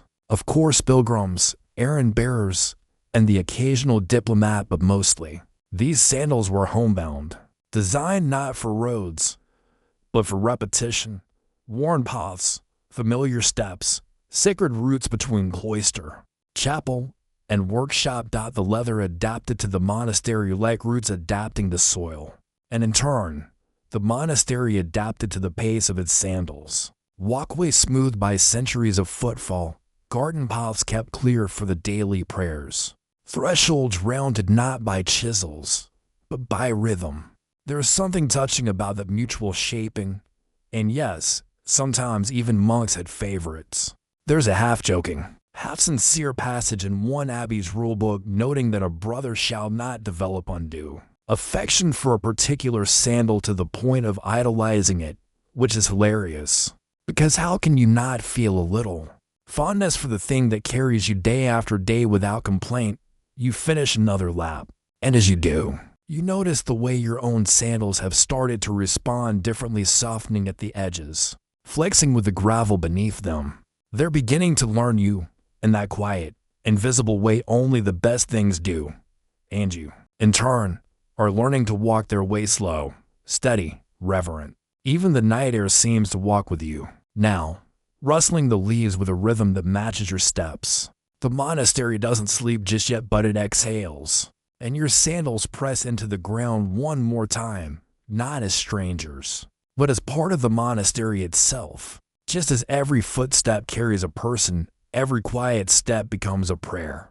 The stars blink to life above you now, one by one. Like little whispered secrets between the cosmos and the earth, you're back inside the monastery, where torchlight flickers along the cool stone walls, and a subtle hush folds over everything thicker. Now, more profound, the sandals still sit quietly on your feet, worn in just enough to feel like they were always yours. You make your way down a narrow passage, where a curious figure stands by a long wooden table strewn with bits of leather, cord, and tools that gleam like forgotten jewelry. This is Brother Paschal, the monastery's sandal experimenter, a soft-spoken man with callous fingers, and a mind perpetually tinkering just outside the bounds of the ordinary. Every monastery had one. The monk who wasn't content with simply copying the old ways, but had to see what happened if you changed the angle of the toe strap or swapped one stitch pattern for another. Always respectfully, of course, but curious. You settle beside him as he carefully threads a strip of bark-tanned leather through an odd-looking brass loop, flexible heel strap. He murmurs without looking up, "Tried it once with goat leather. Snapped on Brother Elwin during Lent. He didn't speak to me for 3 days." You watch as he adjusts a sandal design that looks nothing like the standard monastic pair. The sole is thinner, the toe strap slants diagonally, and there's an extra loop near the instep that you're pretty sure is either genius or madness. Brother Paschal sighs, then chuckles to himself. Too clever by half.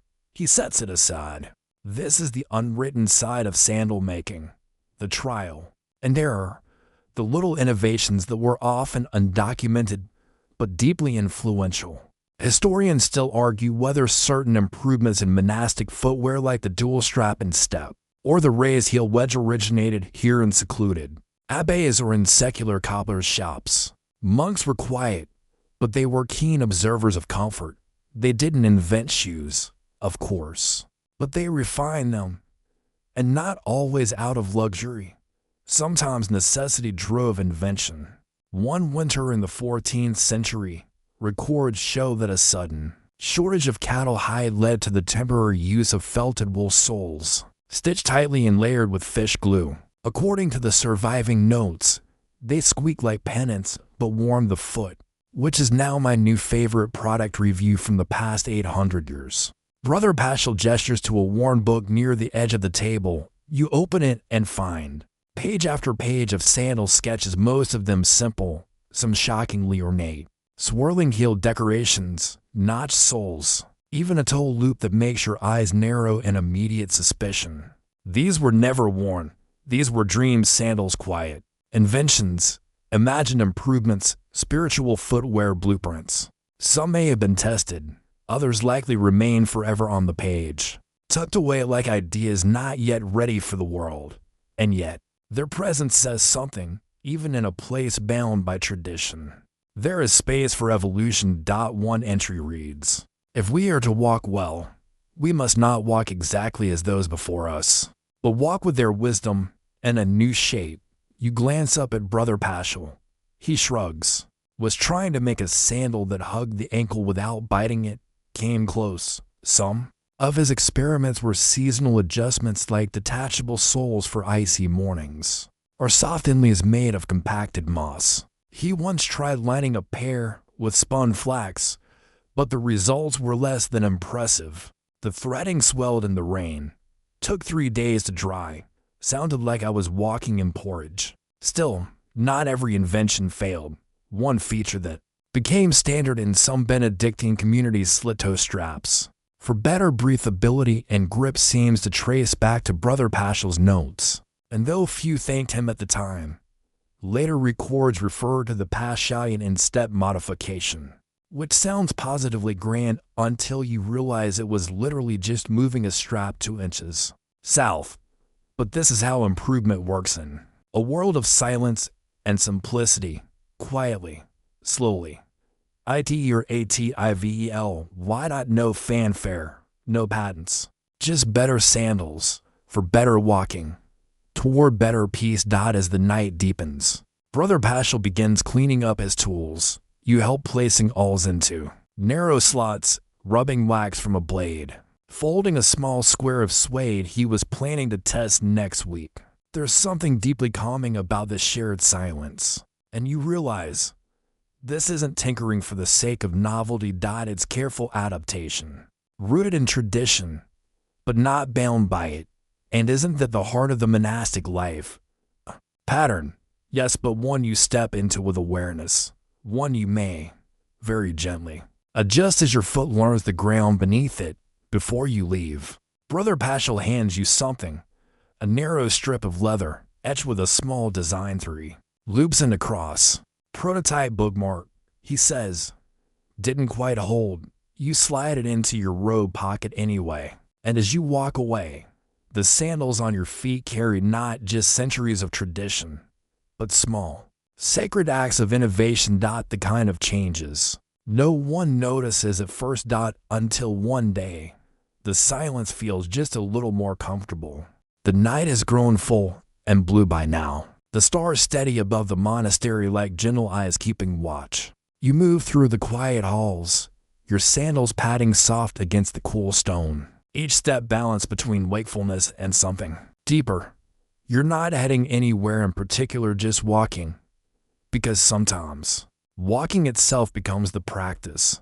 You pass through a low archway and find yourself in a cloister garden, bathed in moonlight. Ivy clings to the columns like a sleepy cat. Somewhere, a night insect hums its tiny, private lullaby. And there, in the far corner beneath a small alcove, sits a pair of sandals. Old, worn, abandoned, or perhaps left with intention.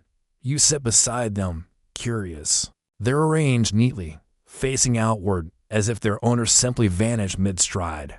The straps are stiff, the soles thin as bark, and one heel has a hand-stitched patch made from a different kind of leather, thicker, redder, maybe pigskin. These are not ordinary sandals. There's a name burned faintly into the arch, Frater Leo Frick. You recognize it. Earlier in the scriptorium, his name appeared in one of the ledgers, marked with a symbol next to it, a small flame. At the time, you thought it might indicate retirement, but now, seeing these sandals under moonlight, you wonder if the flame meant something more final. You reach back into your memory of monastery rules and customs and recall one of the more obscure traditions, the barefoot vigil before monks' death or sometimes after. Depending on local practices, sandals were left behind in a sacred place, symbolizing that his journey had reached its end. He had walked his path, step by step, day by day, until there were no more steps to take.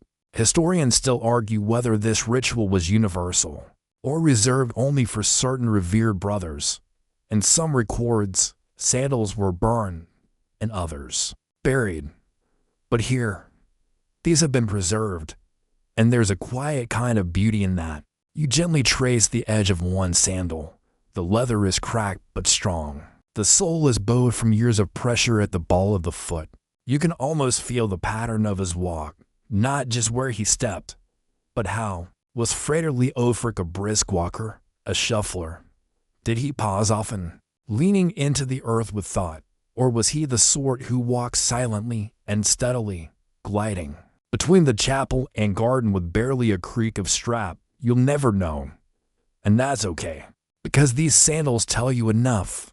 That he walked, that he stayed, that he showed up for whatever each day asked of him, in whatever weather, whatever mood, whatever ache.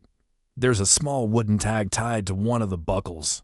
It reads, simply, "Well done, good and faithful walker." You smile, because that's really what they were.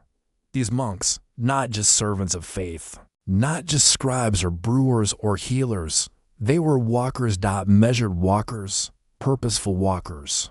Footstep after footstep through the rhythms of bells and seasons and centuries. And their sandals were more than shoes, they were instruments of devotion.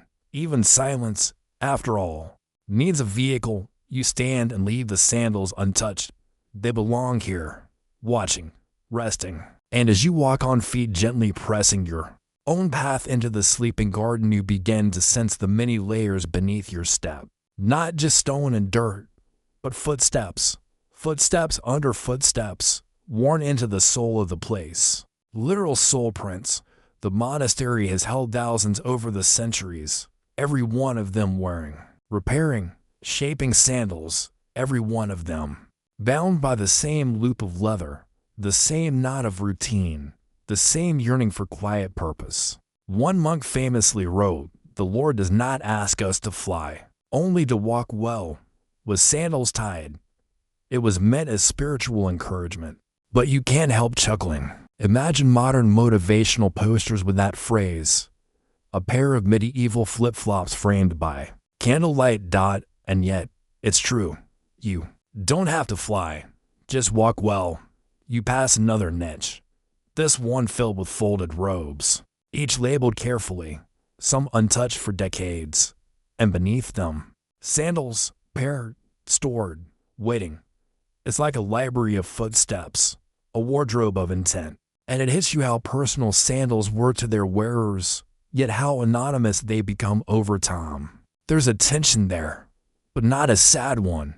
More like the peace of knowing that while no one will remember your sandals, the act of walking still echoes. The silence still holds your shape.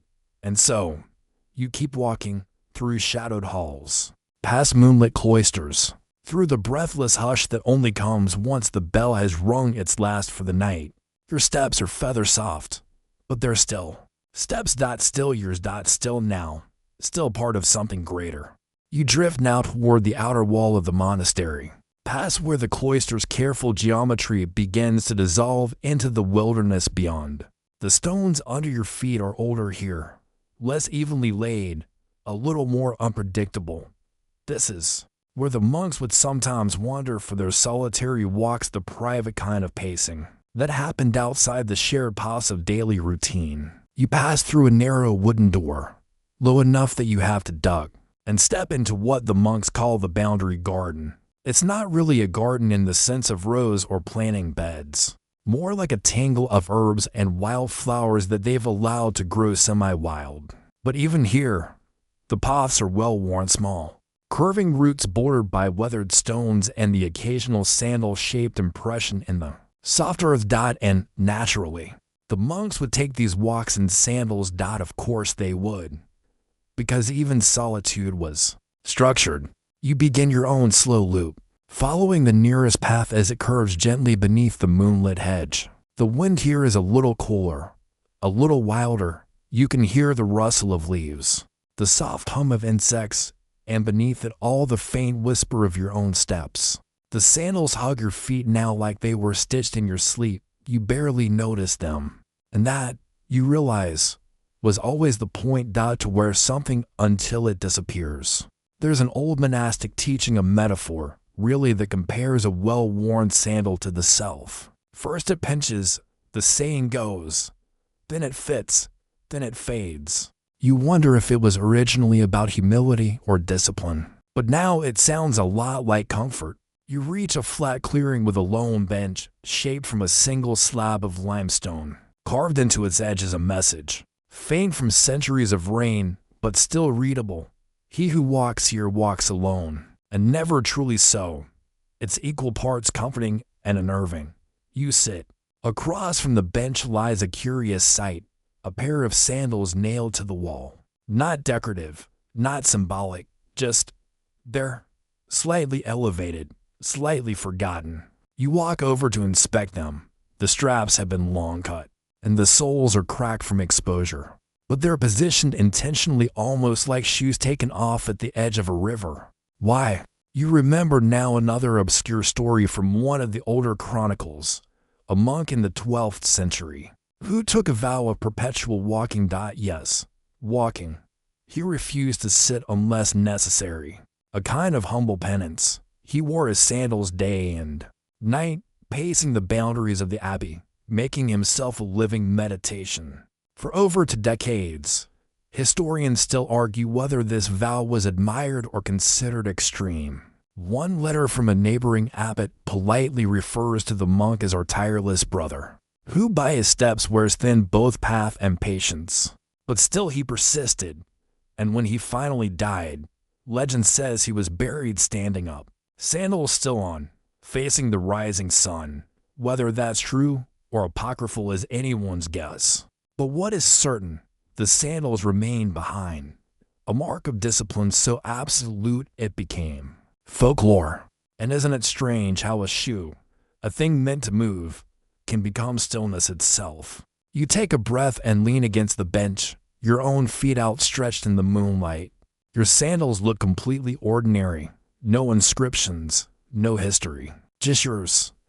But already, they've gathered dust. Already, the toe straps bear the faint impression of how you walk, just slightly heavier on the left. Already, they are becoming your story, and you wonder, how long would it take, walking this same loop every day, for the stones to shape themselves to you? How many steps until your path became a groove in the monastery's memory? It doesn't have to be many, because walking here isn't about distance, it's about presence.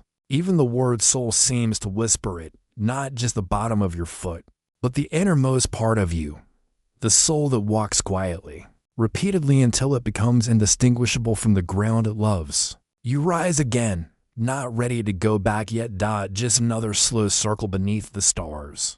The sandals flexing gently, rising and falling like a second heartbeat around you.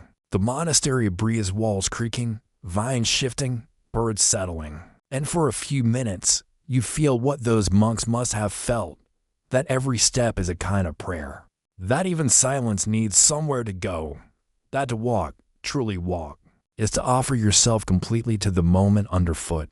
The moon is hanging low now, pale and steady, casting the whole monastery in a kind of silver quiet that feels heavier than silence itself. You make your way back through the wooden gate, sandals tapping softly along the flagstones, each footfall more grounded than the last.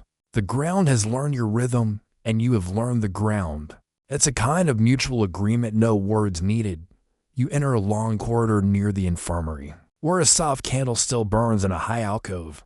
Just ahead, you see a low doorway, leading to the Sandal Infirmary, a term that probably shouldn't exist, but somehow absolutely does. You step inside. It's a small space, narrow, warm, packed with shelves and old tools. And on each shelf, sandals. Not new ones, not relics, but the wounded. Soles peeling, straps snap, edges curled up like dry parchment.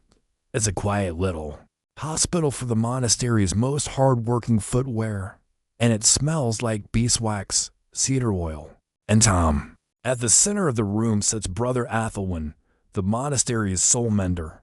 And yes, you do mentally pat yourself on the back for that pun, even though he's probably heard it 1,000 times.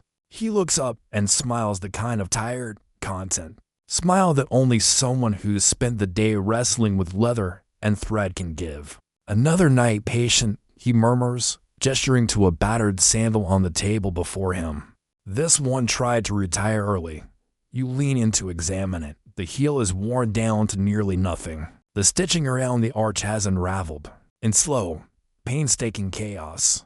And there's a tiny stone embedded in the sole, like it's trying to become part of the shoe. Brother Athelwyn picks up a bone-handled awl and starts working. His movements are fluid, practiced. Silent, you sit beside him, watching as he threads a length of wax cord through a needle and begins to rebuild the sandals. Spine. You notice a box under the table labeled unsavable. But even that word seems soft here. Not judgmental, just realistic. Not every sandal can be saved. Some are simply done. But even those aren't thrown away. You ask what happens to them. And Brother Athelwyn shrugs. Some we strip for parts. Some we bury. One pair we turned into bookmarks for the Abbey Library. That sounds about right. He gestures toward a nearby wall, where several tools hang like a miniature museum. There's a stitch gauge made from horn, a strap stretcher carved from elm, and a curious contraption that looks like a fork and a clamp had an awkward child. "That one," he says, "is for reshaping the arch. Old sandals tend to flatten, like us." You both chuckle. But it's not just about fixing things. There's something deeper here. You can feel it in the way Brother Athelwyn pauses before each repair. He studies the damage, yes, but also listens, as if each sandal has a story it needs to whisper before it can be mended. There's even a tradition you recall reading about. Monks would occasionally pray before repairing a sandal, not for divine shoe glue, but to honor the journey the sandal had made, to acknowledge that the wear and tear wasn't a problem, but a record, a legacy. One old monk once wrote, "If the strap breaks, it means the strap has served." The fault is not in the leather, but the length of the road. Historians still argue whether this was literal or just poetic commentary on aging. But either way, it's beautiful and relatable. Brother Athelwyn finishes his stitch, knots the cord, and gently presses the sole back into shape. Then he reaches for a small jar of balm, some blend of oil and wax and crushed herbs, and rubs it into the leather like he's soothing a tired shoulder. You take a deep breath. The air is thick with care, not luxury, not indulgence, just care. Because here, things aren't discarded at the first sign of damage. They're tended, patched, stitched, carried forward. You think back to your own sandals. Still new, but no longer stiff, already shaped by your feet. Already whispering little creaks that weren't there before. You wonder who'll mend them when they crack. Whether you'll be sitting right here one day, holding them up to the candlelight, ready to start again. Brother Athelwyn sets the repaired sandal gently on a cloth beside its twin. "Back on its feet tomorrow," he says, smiling. And suddenly, that phrase feels sacred. Because in this place, getting back on your feet isn't just physical, it's a spiritual rhythm. It's resilience stitched into every loop of thread, and the sandals carry it all. Every failure, every effort, every moment where someone almost gave up but didn't. As you leave the room, you feel a little lighter, not because the night has grown shorter or the road ahead easier, but because now you understand something simple and deep. To repair is to believe. And the journey. In the walker. In the worth of trying again. And as your own sandals carry you forward. The seam's still strong. The sole's still firm. You know this much for sure. You will walk. You will wear. And when you break, you'll mend. You emerge from the sandal infirmary into the monastery's open-air cloister once more. And everything feels different now, though nothing has changed. The stars are still steady. The night air is still cool. The gentle hush of sleeping monks still wraps the buildings in a kind of sacred cotton. But after watching Brother Athelwyn stitch life back into leather, even the cobblestones beneath your feet feel kinder. Your sandals whisper along the path as you wander, eventually finding your way to a part of the monastery rarely spoken about, but well known to all who live within it. The burial grove. It isn't large or fancy. There are no towering statues, no gleaming stone slabs, just rows of small markers, many of them carved directly into the soft earth or low wooden planks. Each one names a brother, some with dates, some without, and next to each one, a pair of sandals, placed carefully, toes pointed forward, like their owner just stepped out for a moment and might be back any second. You pause before one of the markers. It reads simply, Brother Oswin faithful in foot and thought.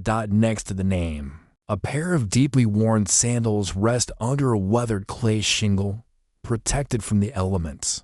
One heel is patched. The left sole is nearly translucent.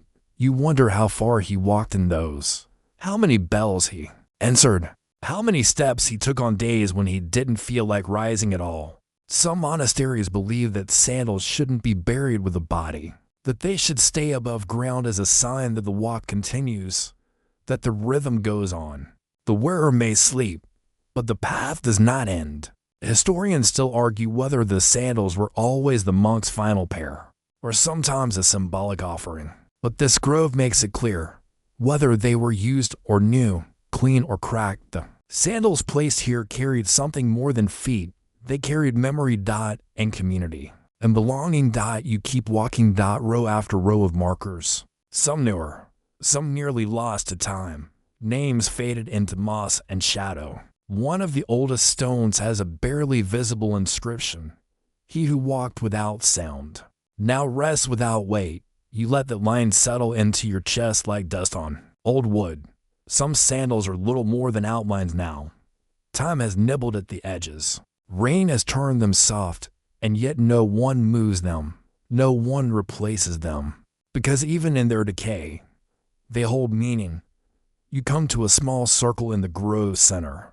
A bench there invites rest, and beyond it, under a low stone canopy, sits something you weren't expecting, a sandal mold, carved from marble. No strap, no decoration, just the imprint of a foot-shaped sole in the stone, worn smooth by weather and reverence.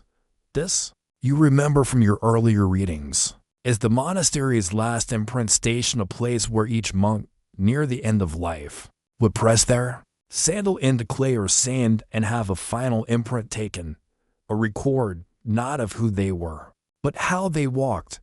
There's an old legend that says when the day of judgment comes, the monks won't be called by name. They'll be called by footprint, by shape, by step.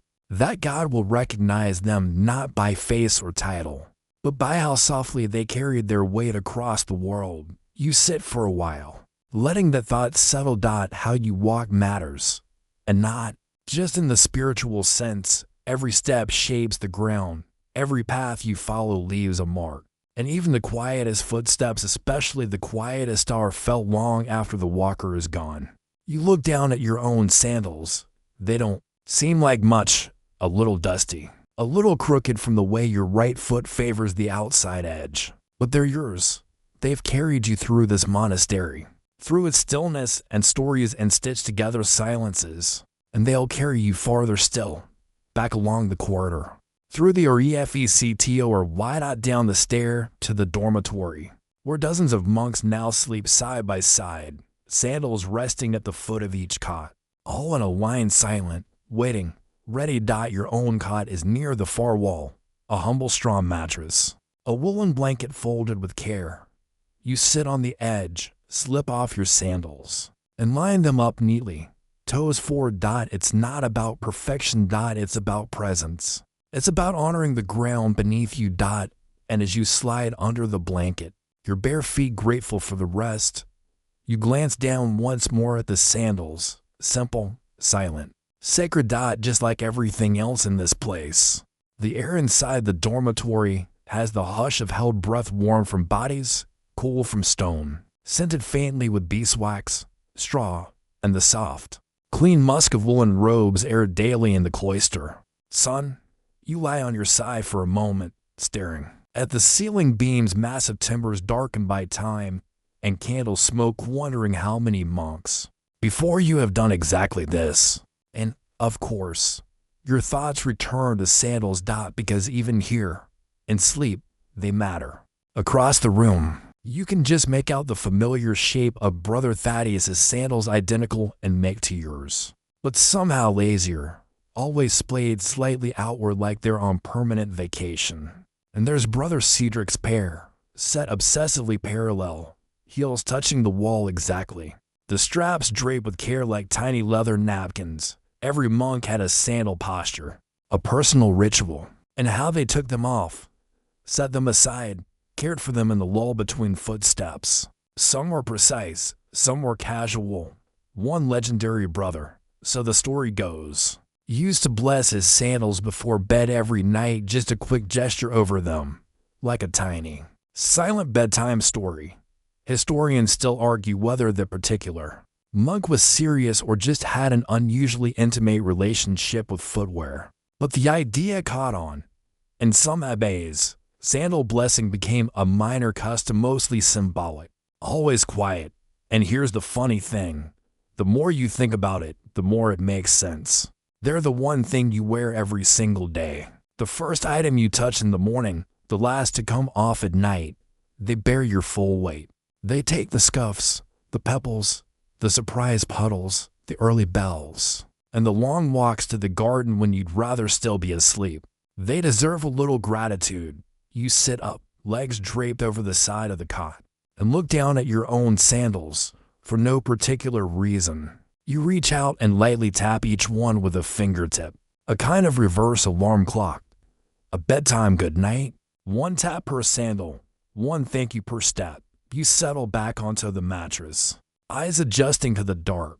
The stone walls no longer feel cold, they feel permanent, protective. And you remember that in this dormitory, no one speaks aloud, not even in the morning. The monks wake in silence, rise in silence, and slip their sandals on without a sound. Some older brothers, the truly practiced, could stand, gather their robes, step into their sandals, and vanish into the hallway with less noise than a turning page. It wasn't a competition, per se, but it kind of was. Brother Piers, for instance, was known for a 3-second vanish from sleep to sandals to hallway in the time. It took most people to scratch their nose. You're not there yet, but you're learning. You close your eyes. Your feet feel light now, floating without leather. Relaxed but ghost ticklish from the hours of walking. You can still feel the imprint of the straps across your instep, a faint memory of where the day held you, somewhere. In the dark, a single sandal shifts just the softest creak of dried leather. Maybe it's the night breeze. Maybe someone adjusting in their sleep. Maybe a ghost monk late for midnight prayer. You smile at the thought. Because, yes, ghost sandals are a legitimate part of monastic folklore. At least in this region. 1. 15th century.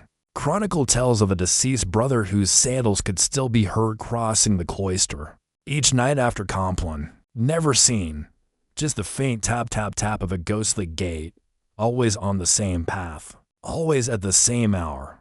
An act of unfinished walking, the scribe called it. Others claimed it was the spirit of a monk who lost his sandals in a river and returned every night to look for them. Ridiculous? Absolutely. But in a place like this where silence echoes and every corner has held a century or more of footsteps, you can almost believe it. You shift onto your blanket and let your feet rest just slightly off the edge of the mattress. Not quite on purpose, not quite accidental. A small offering to the night. A silent invitation to let the day settle where it began, in your souls. There's one last thing you remember. Before sleep begins to drift in, the concept of sandal inheritance. In smaller or poorer monasteries, sandals were sometimes passed down. Not just robes or prayer books, but shoes, ray-stitched, ray-soled, ray-fitted. You'd walk in the literal footsteps of someone else. Were there creases? Feel their rhythm beneath your own stride. There were no labels, no sizes. You just tried them on and listened. And if they truly fit, you wore them. And somewhere in that fit, in that ease of motion, you carried the shape of someone who came before you. It wasn't about comfort. It was about continuity.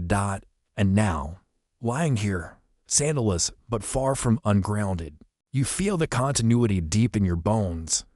This isn't just your story. It's a step in a long procession, a line of walkers, silent and steady, whose prayers were stitched into their souls and worn into the very shape of the earth. You breathe in, you breathe out, the sandals sleep, and so do you. Morning doesn't arrive with drama here. It doesn't crash in through windows or jolt you from dreams with blazing light. It seeps quiet and gray, like fog curling around old stones. The dormitory breathes in slow unison, the kind of communal rhythm that's been honed over centuries, monks stirring without stirring, robes rustling with a soft shuffle of practiced grace, and sandals meeting feet like long-lost friends. You sit up slowly, blanket folded back, and your toes instinctively seek the floor. It's cool but not cold, familiar. You find your sandals exactly where you left them, angled forward, patient, unassuming, still carrying the imprint of yesterday's silence. They slide on with ease, and just like that, you're part of the procession. Again, no bells yet, just movement, the prelude to the day's first prayer. And so, in absolute quiet, you join the silent march of sandals through the hall. It's not ceremonial, but it feels like it should be. The tap and slide of leather soles against stone, the occasional creak of a strap, it's practically its own liturgy. One of the oldest traditions of these communities was the pre-lodge promenade, a short, meditative walk through the cloister before the sun rose fully. It wasn't official. It wasn't written into the rule. But many monks did it anyway. A gentle loosening of limbs, a reverent walk in circles, sometimes alone, sometimes shadowing someone else's path exactly. You head into the cloister, and there it is, the mosaic floor at the heart of the square. You barely noticed it before, but now, in the bluish not quite light, the pattern glows softly, a wheel of interlaced vinework and stone flowers. Worn thin by centuries of feet, these tiles are a kind of foot map, each twist of the mosaic marked by use. You walk the circle slowly, feeling how certain corners are lower than others, how the mosaic has bowed slightly inward like the floor itself is tired. And maybe it is. It's been walked on by thousands. All in sandals. All with intention. You find your stride within the pattern, circling gently, letting the rhythm guide your thoughts. It's a motion meditation now, no effort, no strain, just a quiet looping of leather and breath and ancient stone. There's a monk across the way, doing the same. You don't speak. You don't nod. You simply pass each other at regular intervals like oars dipping in the still water. This part of the monastic day is rarely mentioned in historical records, maybe because it wasn't official, maybe because it was too quiet to write down. But it existed, passed on through demonstration, not instruction, a ritual of sandals and breath. Historians still argue whether the practice was adopted independently by multiple monasteries, or passed via correspondence or pilgrimage. Some even suggest it began as a way to wear new sandals to walk the edges off the leather, before enduring a full day of chores and chanting. And yet, over time, it became more than that, a habit, a sacred gate, a way to arrive into the day softly. You, pausing your circuit to glance at the garden, the first bird has begun its hesitant chirp, a wren, maybe, or some monastic bird that's memorized the bell schedule. And that's when you notice just beside the edge of the path, tucked under a low wall, an old, forgotten pair of sandals, dusty, cracked, but still here. No name, no owner, no context. Just a quiet presence. Maybe they were left behind during repairs. Maybe a brother passed on and they weren't claimed. Maybe they belong to someone still here. Someone who walks barefoot now for reasons of penance or preference. You look down at your own. So simple, so sturdy, so small a thing, really, and yet, somehow, the center of the entire routine. Without sandals. The walk is different without the walk. The prayer is different without the prayer. The silence shifts. They're not just shoes. They're bridges between motion and stillness, between earth and effort. Between yesterday's path and today's step. The first bell rings, low and warm, like a ripple across water. You feel it in your chest before you hear it clearly. across the cloister. Monks begin turning inward, steps realign, the rhythm resets, and you walk back through the cloister arch, down the hallway, past a small basin of water where you touch a cool drop to your brow, through the heavy doors of the chapel, where morning light just begins to stretch its fingers through the high window. And when you kneel at your bench, your sandals press gently against the stone beneath you. Still, ready, present. There's single quotes as no ceremony. Here, no grand applause, no ancient spotlight illuminating your footgear. Just the soft awareness that, for one more day, you will walk well, you will walk quietly, you will walk with purpose. And your sandals, they'll carry every silent step. The morning prayers wash over you like warm rain, slow, syllabic waves of Gregorian chant, carefully rising and falling in candlelit rhythm. You sit still on the wooden bench, your sandals tucked neatly beneath you, your spine straight but softened, your breath matching the pace of voices that feel older than the very walls. You're not here as a monk, not officially, but no one seems to mind. Because this place, this life isn't about labels. It's about presence. And by now, you've earned your place in the rhythm simply by walking it. The chapel is full of quiet motion. Heads bowed, hands resting on laps, robes barely shifting. And below all that, sandals line beneath every pew. Side by side. Still. And yet, vibrating gently with the memory of movement. You notice small differences again. Brother Lucian's sandals, hand-dyed with onion skin, slightly golden in the morning light. Brother Wolfram's pair, a bit bulkier, reinforced at the sides like he's prepping for a medieval hiking expedition. Even the abbot's sandals have a distinction, a simple twist of thread, added to the strap, perhaps symbolic, perhaps decorative, perhaps just a mentor's signature. And yours, well, they're yours now, completely. The leather has softened. The straps no longer bite. The soles know how your feet fall. They carry you without fanfare and without needing to. After the final prayer fades, the monks rise like tide water, soft and sure, and make their way to the refectory for breakfast. Bread and broth, maybe a fig. If it's a feast day, you follow, feet gliding in quiet harmony with the others. But today's rhythm is slower. Today, a ceremony is brewing. Not a dramatic one, not the kind with trumpets or incense clouds that could knock over a nervous altar boy. No, this is a farewell walk, a simple observance for a monk who has died during the night you hadn't heard. And that's exactly how it goes here. No weeping, no public declarations, just sandals lining up for one last escort. You join the others in the cloister once more. The line of monks now forming the soft rows on either side of the walkway. At the far end, two brothers carry a wooden pallet. Upon it lies a robe-covered shape. At the feet, a pair of sandals. You recognize them. They belong to Brother Cadwin. He was quiet, with eyes that always looked like they were halfway into a joke he'd never tell. He once gave you a new strap for your left sandal when the leather cracked, not because he had to, but because he had one. Now, he's taking his last walk. The procession begins. And this is the rule, no shoes on stone. For the final walk, the sandals are carried, not worn, because the soul no longer needs the soul. You step back as the pallet passes, bowing slightly, not a ritual exactly, more of a habit. The monks follow silently to the grove. There will be a short prayer, a reading from the rule, and then the sandals will be placed alongside the others. A quiet pair among a chorus of quiet pairs. There's a concept in some monastic writings called the unworn step. It refers to the idea that the final distance we travel isn't measured in strides, but in the echo we leave behind.